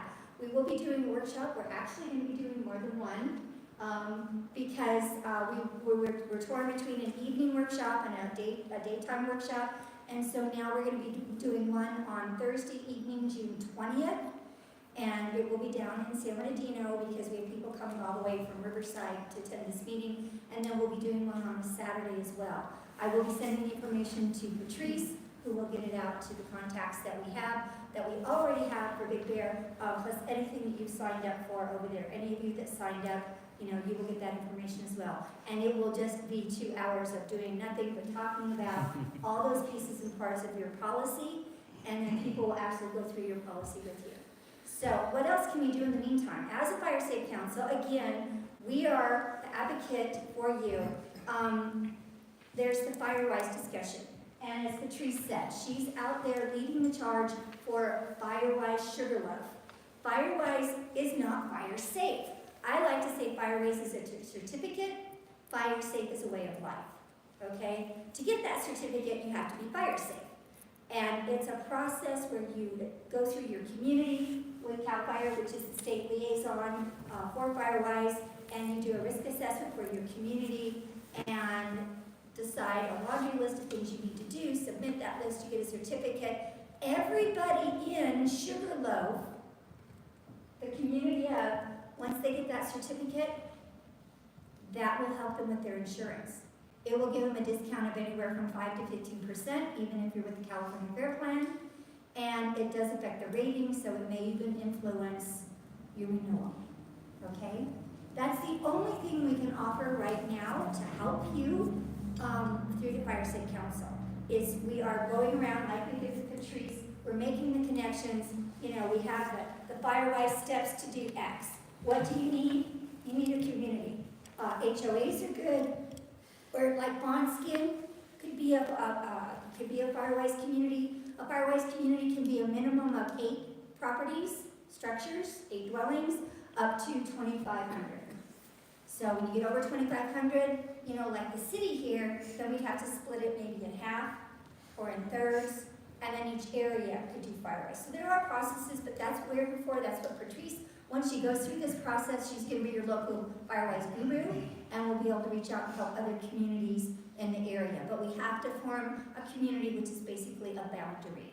We have several going on the west side of the mountain. Angeles Oaks just got theirs. DeBoer is working on theirs. We have 3 or 4 or 5 going on over in the Lake Arrowhead Crestline area. So we have Smiley Park, which is a part of Running Springs. Running Springs is too big. I've got to figure out how to break it up. And then you have to have a leader that will lead the charge, if you will, like Patrice is doing here. But we were able to do Smiley Park because it's its own little community down there off of Highway 330. So we will help anybody who's ready to go forward with FireWise from any way administratively or financially, if you need to do mailings or whatever, and putting you in contact with everybody that's out there. The only other thing that is through the Department of Insurance that can help with your property is something called Fire Risk Reduction Community List. And this is something that was charged to the State Department of Forestry to create this list back in about 2021. And the state legislature said, you will create this list so that any communities that are doing these things to be really, really good at reducing risk, they will get extra bonus points on grants through the state. So, I don't care. I'm not eligible because it's only for cities or counties or special districts. Fire Safe Councils couldn't apply, so we just we ignored them. Well, the Department of Insurance got really smart and said, oh, what a good idea. If they're already creating this list and identifying this area as a fire risk reduction community, we're going to include them in this regulation that says that insurance companies have to recognize those as well as FireWise. Yay! Well, except that the first year that you were eligible to apply for that, nobody got that message. And so the 35 people out of 600 eligible entities in the state of California, the 35 that applied, they were applying to get that points extra on the grants, which was what it was for. That's all they were told it was for. because that's what the legislation is for. So the Department of Insurance co-opted the list, which is really cool for us, but there was a 2-year waiting period because you can only apply every 2 years. I'm happy to tell you that San Bernardino County Fire submitted the application on behalf of San Bernardino County this year, in April, and that should be coming down in July-ish, and we'll know. So we will know. So if they do that, then we will all get to wear the badge of being in a fire risk reduction community. So we'll see if that happens. But those are the only 2 things in our power besides what you do on your own property to reduce that risk. So at this point, I'm going to turn it up to Patrice to wrap up. I do want to say, again, we provide the defense, they provide offense. These partnerships are what make a difference.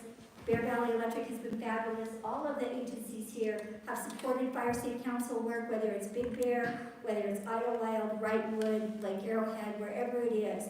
But we all work together and we can make a difference in how your community survives fire.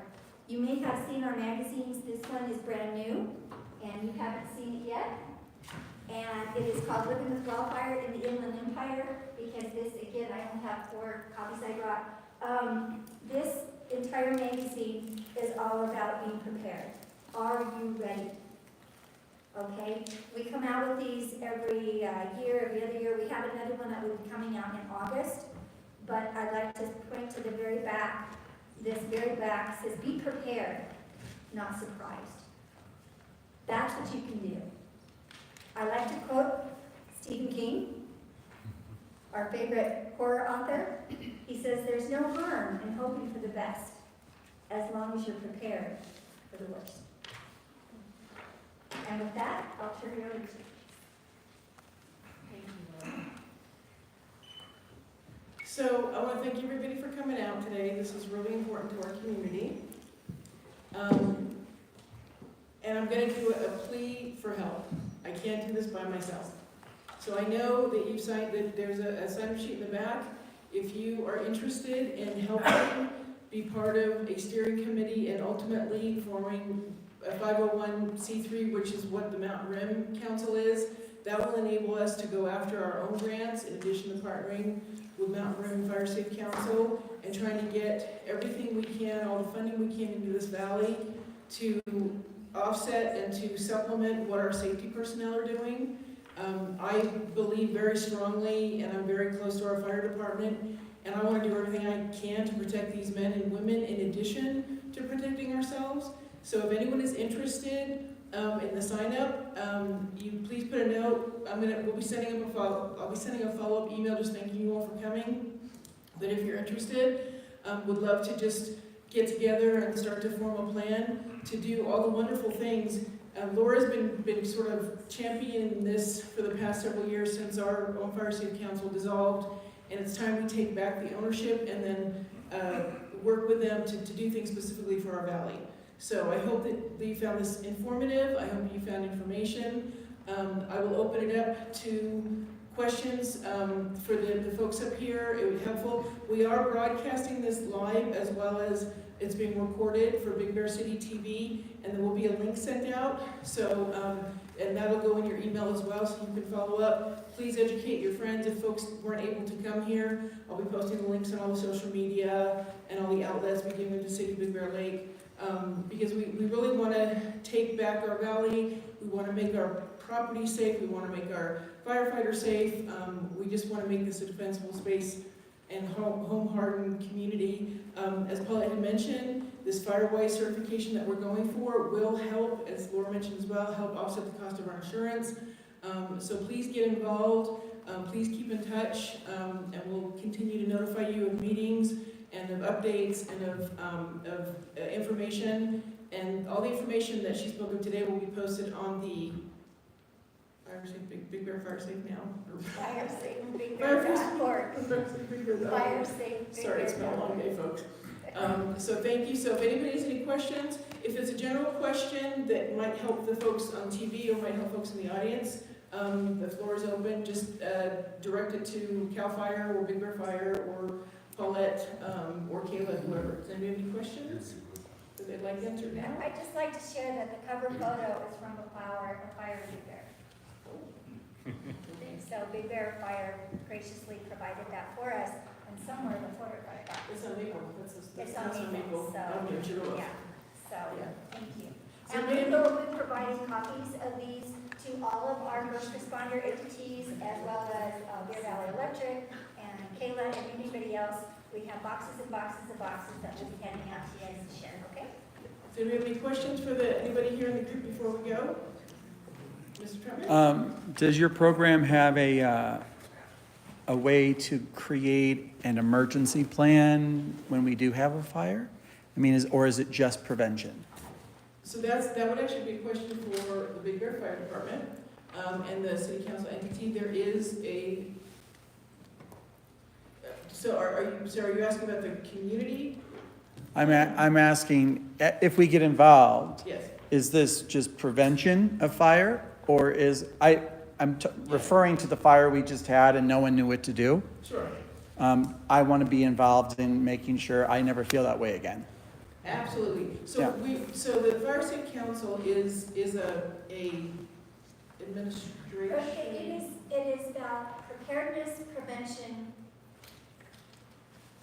more than anything. So part of preparedness is something called the Community Wildfire Protection Plan, which there is one in place right now for Big Bear. There is one in place right now for Big Bear. It's called the Community Wildfire Protection, and it basically has been identified through these different agencies that are sitting here, as well as fire risk consultants, and they have a broad plan of what is needed to better protect Big Bear. Within this magazine, another publication, are evacuation planning, things you can do to be responsible, things to do for your pets. Again, preparing for evacuation, creating an emergency plan for your household, your neighborhood, and things like that. So it depends on what level, but that is a very critical part of what a Fire State Council does for its community. As someone said earlier, we're before the fire. So anything that we can do before a fire, that's what a Fire State Council does. Like creating a plan. Like writing a plan. Right, now, your fire departments, your first responder agencies, they have different kinds of plans. So that's part of what a Fire State Council does also, is then work with them to see how those marry together and how we can be sure that we're all on the same page. But yes, anything before a fire, that's us. Once the fire's here, that's them. Got it. So just to final build on that as well, so I envision that we would be the education arm of everything that is, and we'd be part, that it's a partnership. It's not just, we're gonna be out here doing our own thing and hopefully they're behind the scenes. It's gonna be a conversation, it's gonna be, okay, they do have a plan, and you're right, none of us knew about it during the Radford fire. So I envision that we would have regular community meetings, we'd have regular Fire State Council meetings, we would have topics. We're gonna talk about, wildfire preparedness. We're gonna talk about defensible space. So it is really an education arm and complementing what they're doing behind the scenes, but also working very much hand in hand with them. Yes, ma'am. Oh, thank you. I, first of all, have the utmost respect for everything all of you are doing for us. This was an excellent meeting. I'm going to ask a question that's a little bit self-serving, if I may.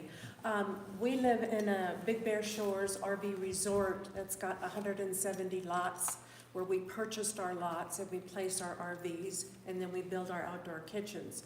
We were, last October, targeted, as many other homes were in the area, we're in the Fawnskin, the North Shore, where somebody came in and wrote us up for each lot of plants that we had to remove that were fire hazards. I have no disagreement with that. I think it was well done. However, it's left our resort looking like a war zone. I personally had to remove 79 of my cypress junipers that were up because in an RV resort, you're close. So we used those as barriers for privacy. Right now I'm looking out my living room window into the renters right behind me. My problem and question, if somebody could please answer, I appreciate this. Sherry and I have worked a little bit because she's been delightful in touch with her, working with the fire marshal. However, when you go to replace all of the things that we did as our part as owners to be, aware of fires and be resistant to it, We're trying to replace things. We're trying to give us back a little bit of privacy, a little bit of greenery, rather than looking like a war zone right now. This list of trees, you did add 2 in the last, I think, month, because it was down to 4. But I called and emailed with Sherry, who vocalized with the fire marshal, is this tree available? Is this tree available? Could I put up yews? Could I put up, now those are not listed in this list. They're not listed. But every single one that I asked Sherry to ask the fire marshal, it was responded, no, those are fire hazards. No, that's a fire hazard. No, that's a fire hazard. And so I went out today to the 2 major nurseries in town as a local owner, and both of the nurseries were fed up with this whole thing. They didn't have anything good to say about any of this. They said that it's a control thing. This is rumors. Control thing. It's overdone.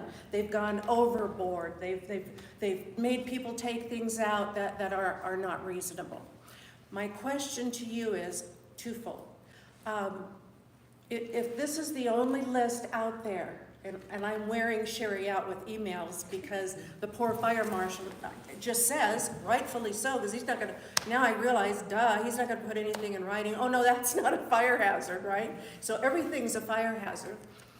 But there are people that have yews, for example, in the resort right now. They didn't get written up to remove them.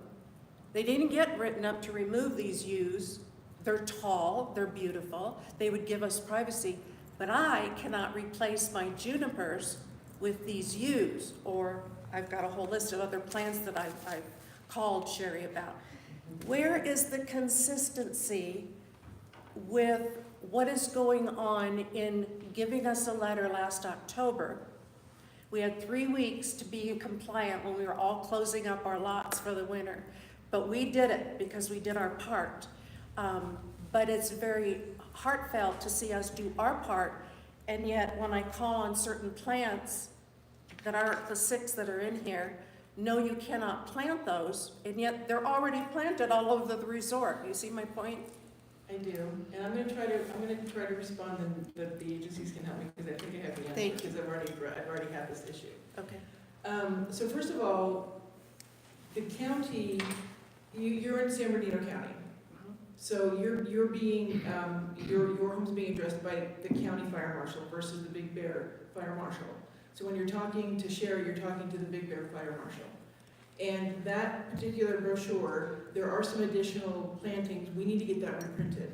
That was printed printed a couple years ago under a RIM Council grant, and it needs to be updated. And so I've already spoken with Luke about getting that updated. I'm going to talk to Laura about getting that updated with Big Bear, because we talked about having Big Bear be the highest standard, the best standard, and that's what we want to have as our home, heart, and defensible space situation. So that is a good start. That brochure is a good start.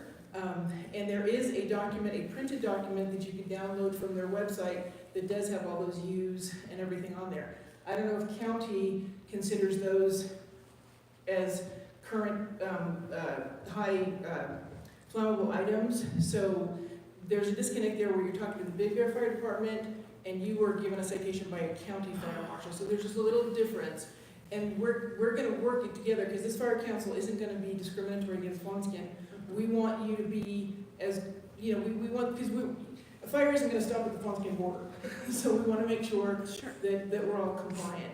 So, and I also, in my personal life, these nurseries are my customers as well. And I've talked to them about the fact that, hey guys, we need to get you on board with the program. I've identified to Luke that several of them currently do sell some of the products that are not on the fire department. They were all telling me they were legal. I emailed. So we're going to work together. We're going to bring it all together to make sure that Big Bear has got the best standard for defensible space, whether it's removal, whether it's the plantings, because like I said, it's not, the fire's not going to stop at my property line or your county, your city line, sort of thing. So that's my spiel, and if someone else wants to.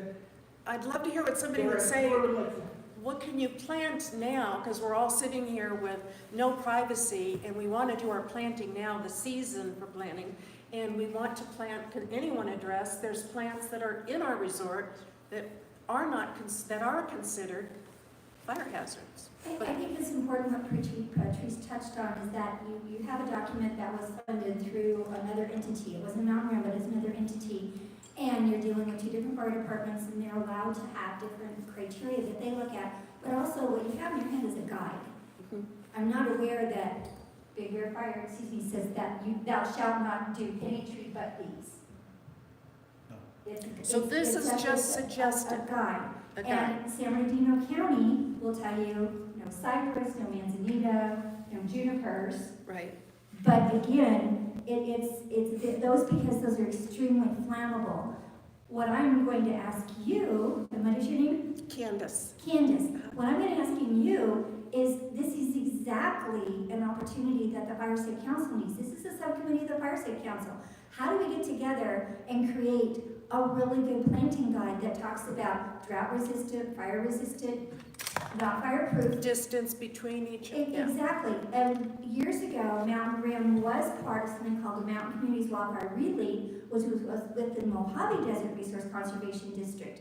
And we had an insert that was for the Rim communities and Big Bear, because guess what? There's different preferred species in every area. You want native species number one. So this is a perfect opportunity, if you have the willingness and the energy, to say, Patrice, I want to be a part of this. I want to work with Sherry. I want to work with San Bernardino County Fire, CAL FIRE Foresters. What are the best things we can do? Let's recreate a guide. And perhaps, wink wink to Kayla, we might even apply for a grant with the IERCD to do a demonstration garden at one or two community locations so people can come and see what do they look like. We've done that in Lake Arrowhead, so that people can walk in and see what does it look like other than on a packet of seeds or something like that. So there's a lot of opportunity here, and that's what I'm saying. Those are guides, with the exceptions that say no manzanita. And even with manzanita, there's some exceptions if they're turning far away. But look at those as guides, and they're guides for the benefit of your property. But put together a subcommittee that can redo this and create that standard that Patrice is talking about, and take advantage of the resources we have in the room. The RCD, what did you say, how many tree, you have botanists and biologists and herb people, you've got all these people that will help us create something really, really effective that will take into consideration the different elevations in the different parts of the valley. Because I can assure you, there's probably some that'll benefit more in one area than another. You know, you have some very unique flora areas up here. Some, I believe the Pebble Plain is like unique in the world, you know, so let's take advantage of that. So, Candace, I'm gonna hope that you and Patrice hook up and make it happen, along with anybody else, because that's what the Fire Safe Council can do. Mark, Candace. Yes, sir. So, let's just be honest, why we all either live up here, recreate up here, or want to visit the mountain. Because it's beautiful, we also want our privacy. The problem is the vegetation, and I know I'm preaching to the choir with it. When you mention Italian cypresses, I'll guarantee you there isn't one person wearing a uniform today that goes, yeah, that's a great tree. I hate that tree. For obvious reasons, it gets up into what we call the 20-foot wind space. That's where the winds are aloft, and it's going to throw an ember cast downrange. It's three types of plants, trees that I hate. I wish they never were brought into California. The eucalyptus tree, the palm tree, and the Italian cypress, which is a variant of the juniper tree. Those are highly highly flammable. The Italian cypress in particular has lots of oils on the leaves or the needles, and they explode. So I applaud our land use services who goes out and does that enforcement for saying, please clean that up. Is there inconsistency? 100%.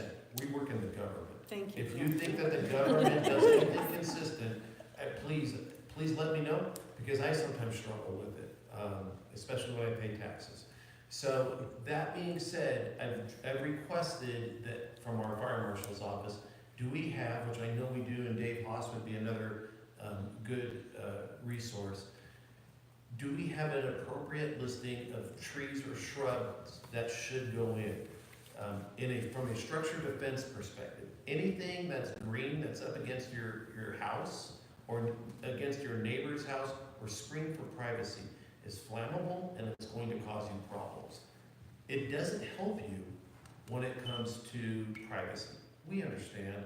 That's why people move up here. I don't live up here, so. But my neighbor has Italian cypress trees and they hammer them fully. So, as soon as I get that answer, if he responds tonight, I will be happy to share it. I will give you my email. The only thing I ask about my email is I get about 200 emails a day. I try to get to them quickly, but I suffer from email fatigue. So if you want to take my email down, I'd be happy to provide it. I will get you the information. It may not be like you send it to me in an hour from now. I'll guarantee you I won't get to it when I get home because my wife will kill me. So if you're patient, and I'm not talking months, if you're patient, I will work to get you an approved planting list. That would just be delightful, I have to tell you. As far as getting involved, I founded a nonprofit in Las Vegas, where I'm from, and we planted edible gardens in at-risk elementary schools. And when COVID hit, there was no money going into, the schools were closed down, so we shut it up. I'm 71 now, and let me tell you, I'm retired, and I want to just come up here and relax. I'd love to. I've got a lot of, I believe, assets that could help you, but right now, I just want to come up here with my husband and relax and enjoy this gorgeous town and this beautiful lake and all the wonderful people here. So I appreciate that. I will give you my card also, and if you could, somebody could get me an updated list more than this. We've got our HOA board meeting Saturday, and there's people are very angry and want info, so thank you. And I can run triage, but is your name, is your email on the list there? Okay, I'll make sure. Consider that a rain check. Pardon me? A rain check on you. Yeah. Enjoy your retirement for a couple months. Just give me a couple, yeah. But I also want to, I mean, one of the things that we heard when the program rolled out here last year too was people were saying, well, that person didn't get cited, Yes. that person. Oh, that's going on. It doesn't mean they Oh, didn't yeah. get cited, it just means they didn't pay attention to Yes. it. And they're not gonna take action until the fine part goes, because the fire department did send out notices, was the first round. And then then the financial part comes later, so. My last question, I'm sorry. If I took out what I was cited for and I complied, and there's other plants in the resort that are planted that aren't cited and there's remaining, can I duplicate those? I would not recommend I would it. not recommend that. But The you fact can- that somebody got missed. But they weren't on the list, I guess. But you can, and our fire marshal has told us, and our new fire marshal agrees, but if you see somebody and you have a grave concern, you can, they are, how many homes are here in the valley? Yeah, so say, just send an email to the fire marshal saying, hey, can you please double check, this location doesn't seem to be in compliance, and that'll bring to their attention and then bring that property into compliance. You're in the county of San Bernardino and Vonskin unincorporated area.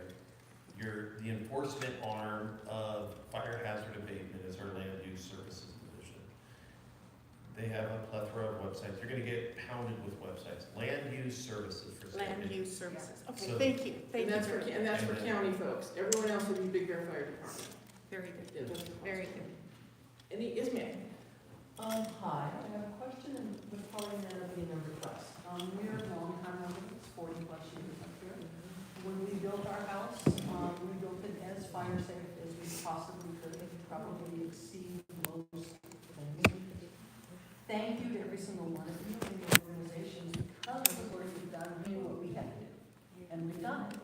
It didn't do us any good. Farmers withdrew our fire insurance this year, and they told us it doesn't matter how fire safe, we would still withdraw your insurance. So to see them up there on the California Fair Plan, Farmers is one of those companies, it's a little irritating. So my question, on top of all that, because we've done what we can possibly, we have 6 acres, we've done it all. We have box eaves, we have screened vents, we have sprinkler system, we have 2-foot thick walls, we have plaster exterior, we have done it all. Are your companies advocating for us with the California Insurance Commissioner? Because they said repeatedly that they were going to do something about the insurance companies that are doing this. And yet, we're getting nothing. So are the rest of you guys advocating for us? Because our little voice to the Insurance Commission is nothing. But the voices of all people involved in making this a fire-safe community make something. So that's my question for you guys. We've done everything we can. We can't do anything more. There's nothing left to do. It's disconcerting to hear, I'm sorry to hear that happen. So within CAL FIRE is the Office of the State Fire Marshal. And we do have, I mean, we're involved in a lot of things, grants and home hardening and stuff, but we do have liaisons within CAL FIRE that are working with the Insurance Commissioner's office. I don't know the details of it off the top of my head because they're up here and I'm down here. But I mean, that is very much on the mind of, from Director Tyler down to Drew and Brett and I. Like it's a very concerning issue for us, and we get calls regularly with similar concerns. So I don't know the details, but I do know that CAL FIRE is working with Insurance Commissioner Lara's office, including partnering in the Safer for Wildfire framework. I'm not an expert like Paulette, but I do know that, again, CAL FIRE, this is a very pressing issue for us because we protect the state responsibility area and everybody's getting hit very hard. So I just add more details, and for the next Fire Safe Council meeting, I will. How's that? I'd like to say also that, again, it's difficult for what, as David said, they may have a partner or something, but just like with County Fire stepped up and did apply for the fire risk reduction community list, Big Bear may have also, I'll double check on that. So they can do that, that's all that they can do. However, our state legislatures, Senator Rosalicio Ochoa Bogue, Selwyn Lackey, they're working in Sacramento. They're trying to figure out what can and they cannot do at the state level. Insurance companies are allowed to run a business, you know, and there's challenges with some of the restraints that have been put on them, and other things that are a really, really long list. But the bottom line is they are a separate private business.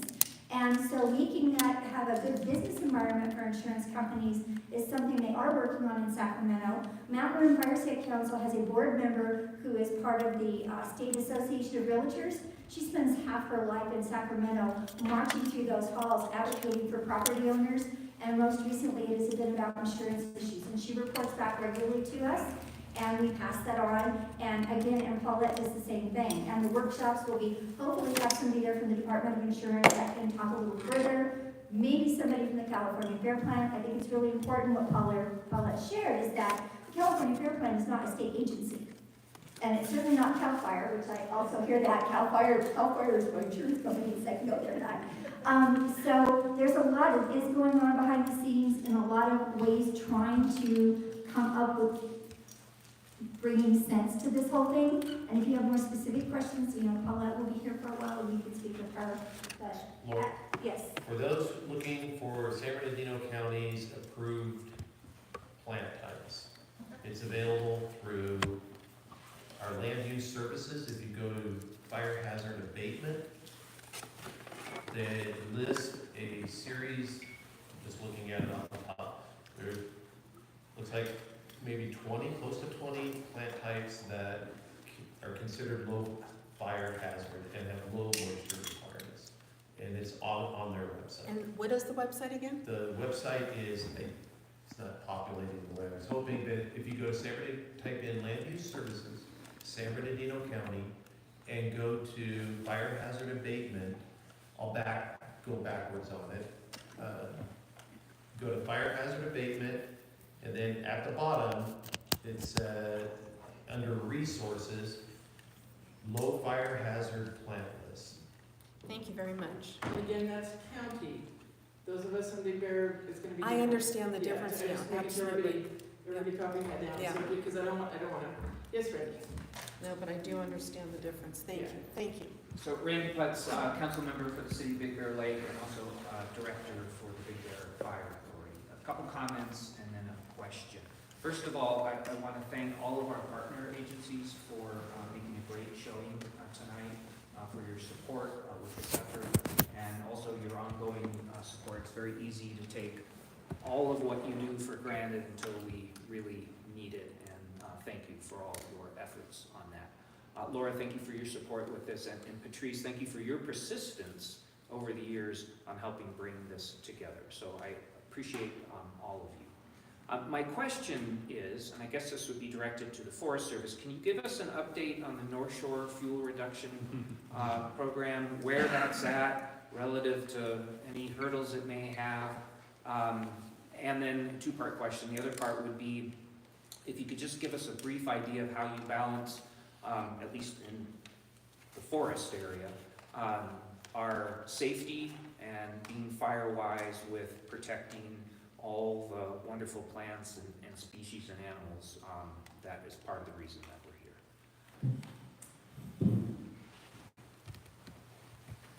Thanks for your question. Glad you asked that. I think the project you were referencing was the North Big Bear Landscape Restoration Project. That is 13,000 acre landscape restoration project that aims to build a resilient landscape across the north side of the lake, returning it to what we understand in our industry as a safe and historic fire return interval, which means that it would restore fire to historic levels and intensities, offering a variation of fire intensities, all that point towards a direction and get us to a point where we minimize the risk of catastrophic fire, right? Allows us to go in there, have a healthy forest, build some biodiversity and resiliency within biodiversity, and then allows for a safe area for firefighters to operate in the event of a wildfire also.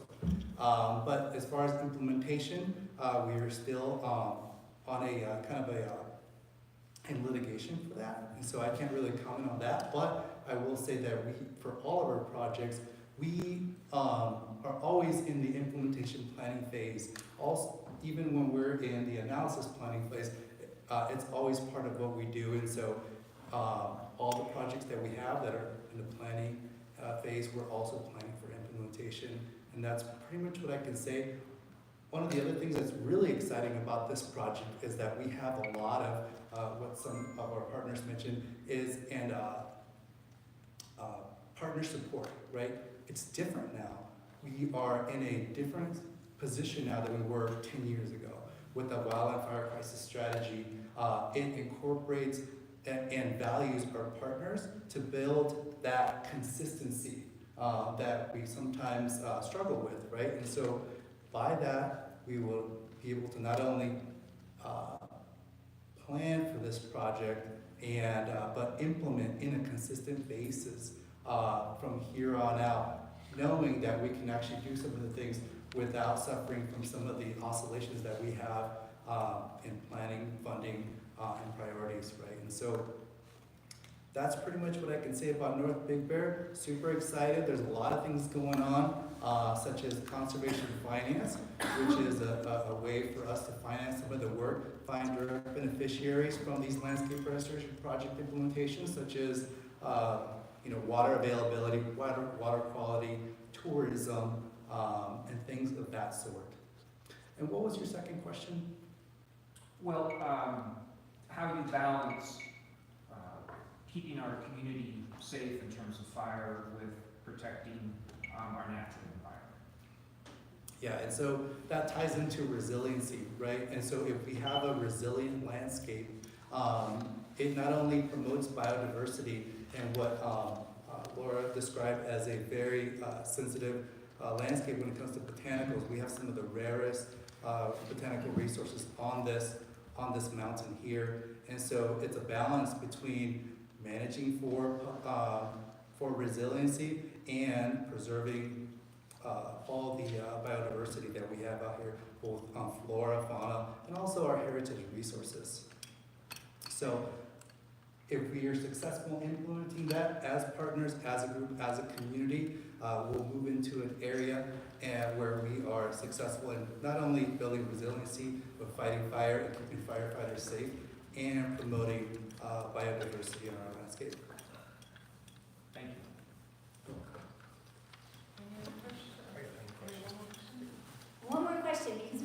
an opportunity to speak to them in specifics, yes. I have a comment slash question. And I hear this underlying tone, and I appreciate resiliency, and I appreciate everything that's done to help us with this. I hear this underlying tone of we don't want to get rid of the native vegetation, fire safe, because we move here for the trees. So my comment is, and I haven't been to the Care for Big Bear site lately, Visit Big Bear, and I hear visitors and all this. I think we have a fundamental lack of education to the visitors as far as what's expected to them, how they act in the forest, on forest land, in town, fire pits, et cetera, et cetera. Because nobody wants to get to enforcement. Once you have an enforcement action, whether it's public lands, internally, it's bad for everybody. So I think we should, and I'm not sure who the right people are, but just education before we get to enforcement. And obviously I believe in resiliency and all this stuff too. But I just want to make that comment. I see a lack of education for visitors. I just want to make a comment. I don't need a response or anything. Thank you. And you're right, and I think that is a very important part of Fire Safe Council, especially in tourist-based community, Big Bear, much more so than the Arrowhead area. And I think that is a key component of a goal that, Big Bear Fire Safe needs to pursue. Yeah, I agree. Yeah. Yeah, thank you for that Yes, comment. thank you. All right, with that, we'll go ahead and adjourn the meeting. You will all be getting emails that will have the information, names of the different agencies that participated tonight.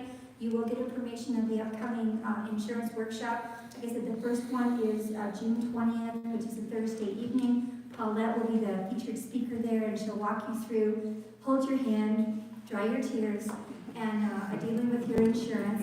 And again, we'd like to thank all of our first responder and other agencies in here. Kayla, sitting in the audience, but thank you for that. And we really appreciate you taking your time after hours, as it were, to be here. And I want to thank Patrice. She is a rock star in dealing with this, helping originally when we were meeting pre-COVID and then during COVID, trying to hang on. And now she's taken the baton and she's running forward with it. So get behind her, help make your Fire Safe Council become real again and make a difference again. And look at all this, look at your team. Look at your team here. This is pretty amazing. Thank you.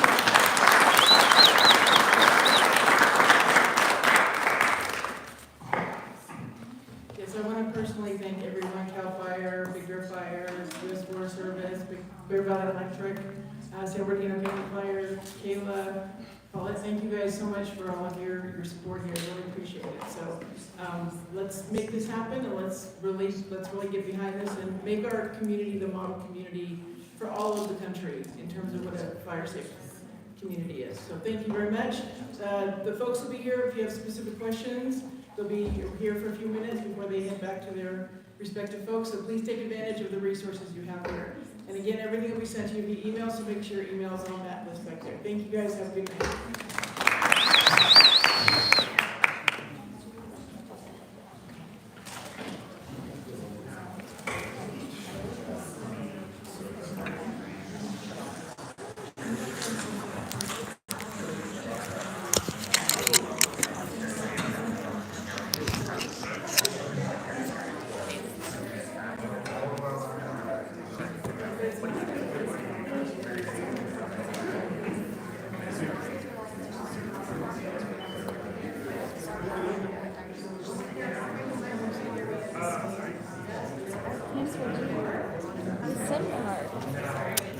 Big Bird TV intern you.